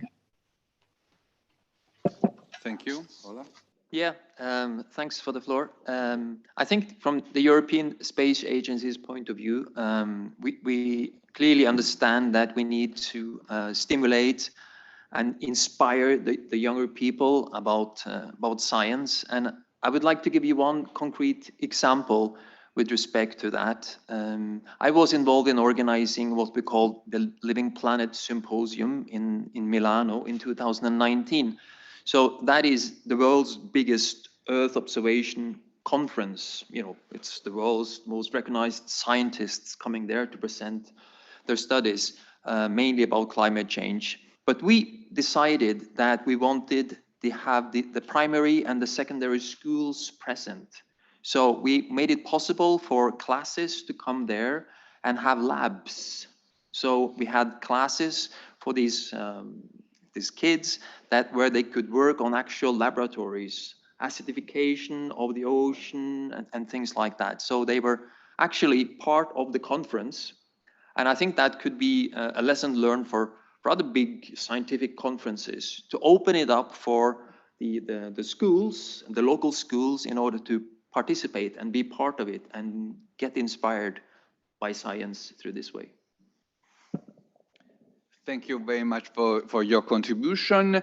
Well, we reached almost the end of the session, but I don't want to leave completely unanswered a question that we received now, a very long one. I don't know if the colleagues online could read it, especially Rafael Goulet and Carlo Barbante, summarizing here for all of you. The question was about the fact that in European Arctic strategy, there are parts also about the protection of the environment and focusing especially on thawing of permafrost, and the fact that in the relation that can be between the thawing of permafrost, the climate change, and also the interest of some multinationals or companies and the companies, especially if some research about thawing of permafrost go on. I don't know if there is a little consideration about that by Carlo Barbante and Rafael Goulet. Maybe just to start, I mean, I understand the frustration that I sense in some of the previous comments. I mean, if it would be up to me, and probably if that's true for all of us, we would of course like to see many of these changes happening much more quickly. But I think we have to work with the tools we have, and indeed, some steps. Some steps might be small, but they are very important, especially the individual ones we take. But just to give a few examples, I mean, on the one hand, that's also why we put the focus in our communication on how do we go about this green transition? And I spoke also before about the biodiversity crisis. Let's not only see it as a challenge. It is a challenge. It is a huge crisis, but hopefully it can also be an opportunity. And probably some long-lasting jobs can be created related to marine protected areas, to other actions related to biodiversity. So I think it's of course difficult, and that will require some funding, but more than funding, it will require active population to accompany this towards this green transition. And not everything is bleak. Of course, it's also interesting to have heard previously the question by Norway, but I just wonder if we hadn't taken this position in our paper. I mean, I hope we would have got the totally opposite criticism of how can you be credible about you trying and our specific interest, because I also work for ocean governance, to make sure that we have this link between ocean and climate discussed as well, because I think the previous presentation showed how important these interconnections are. But there are some good progress, and I just want to name one example, which is about the agreement to prevent unregulated fisheries in the Central Arctic Ocean, where the 10 parties, among which the European Union agreed to have a moratorium for 16 years on commercial fishing, and to recognize that we first need to get much more knowledge about the marine resources in the Arctic. And this agreement entered into force in June this year, and it's not a unique, but it's a very good and important step that 10 different parties agree to first apply the precautionary approach, to work hand together to have a better science. Okay, it can be seen as just one example, but I think it's very important to highlight as well that the only way is indeed, it was already mentioned by previous speakers, is to work together. And even though it's not always happening at the pace we wish, I'm optimistic that we have many important developments for the moment, and more to come. Thank you. Thank you very much. I don't know, Carl, if you want to add a final word on towing of permafrost and the relevance of this phenomenon. Yeah, I was exactly pointing my reply to that. We have to be very realistic and sticking to the fact. Paris COP21 in 2015, we had a concentration of CO2 in the atmosphere of about 400 parts per million. So it was a very likely coincidence that we break the wall of the 400 parts per million exactly on 2015. And then 6 years later, Glasgow 2021, COP26, the concentration of CO2 is 470 parts per million. So nobody alive today, nobody listening this talk will see in his life the concentration of CO2 going down to 400 parts per million again. So that is certainly clear, and CO2 accumulated in the atmosphere and cause many problems, as we have seen. And one of these is thawing of the permafrost in the Arctic, releasing even further CO2 and methane concentration into the environment, and further enhancing the warming. But it's not just that, because this frozen region accumulated for centuries many pollutants coming from the atmosphere, organic pollutants, heavy metals. There are embedded into the ice matrix a lot of viruses, and sometimes they comes out. It happens a few years ago when in the Siberian Arctic reindeers that died in 18 something because of a virus, especially well, okay, I should remember, I can tell it in a minute which virus it was melted by the permafrost thawing, and the virus was spread again, and other rains, and population was affected, and one little boy died because of that, and thousands were hospitalized. So I think we have to carefully think about that. There is of course the problem of warming. There is a problem of re-emerging pollutants. Anthrax was the virus that I was speaking about, and there are things that are from time to time are coming up. So the message that I want to give, I think we have to manage what is already unavoidable. The accumulation of greenhouse gases in the atmosphere really makes our planet completely different as it was decades ago. So we have to manage what is already unavoidable, but I think we have to avoid what is unmanageable tomorrow. And so that's the message I want to give to the policymakers and to everybody.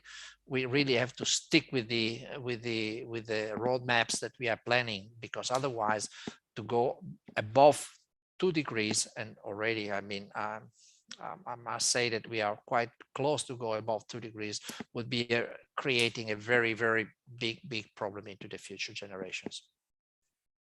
Thank you, Carlo. With this warning, I can say we can consider closed our panel. I'm very happy of your interventions, also of this second part that was took the form of a conversation, exactly what I wanted.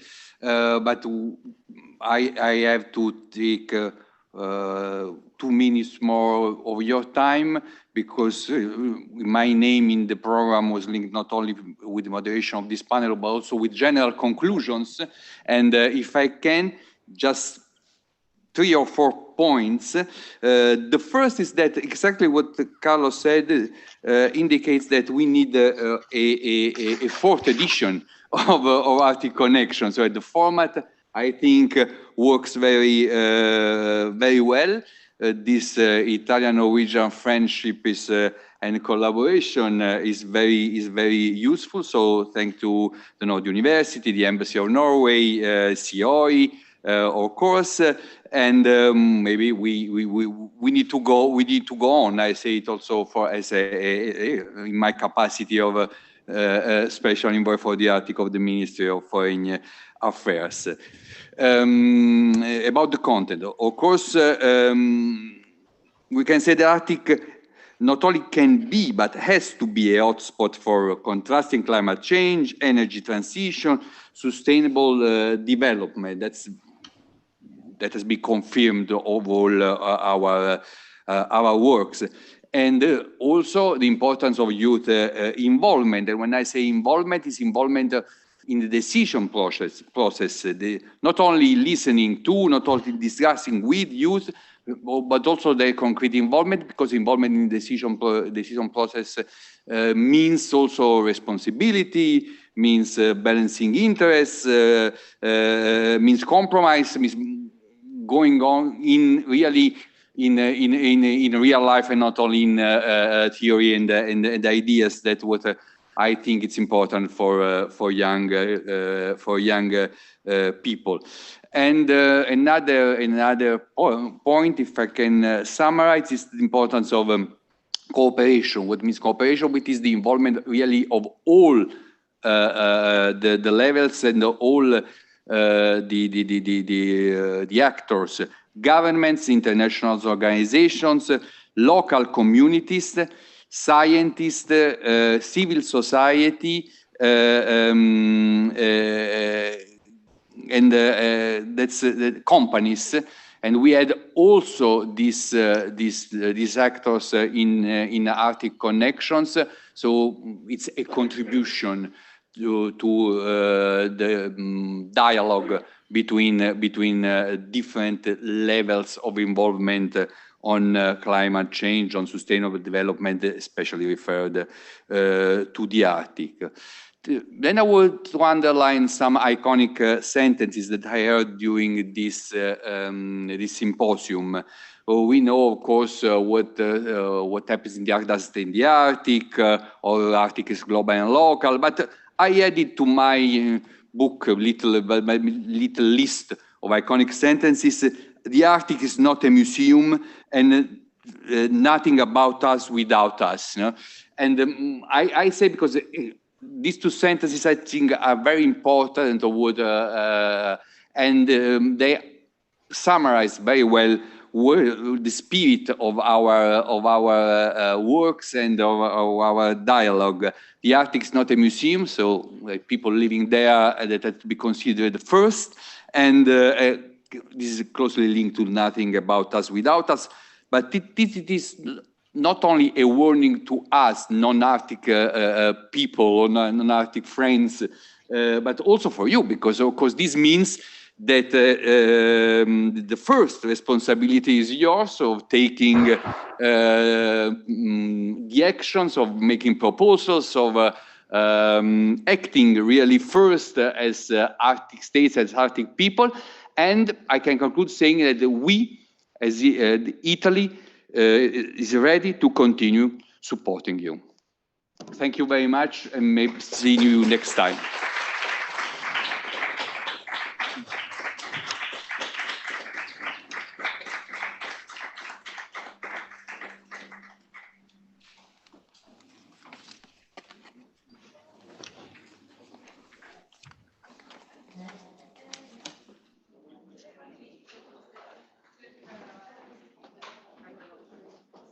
Thank you very much. Syns det? Ja, ja, hjelper på. Ja. Hyggelig, hyggelig. Ok. Ja, ja, ja. Ja, og nå blir det enda større, gjør det ikke det? Så nyhetene at statsministeren har vært på Norsk Romsenter og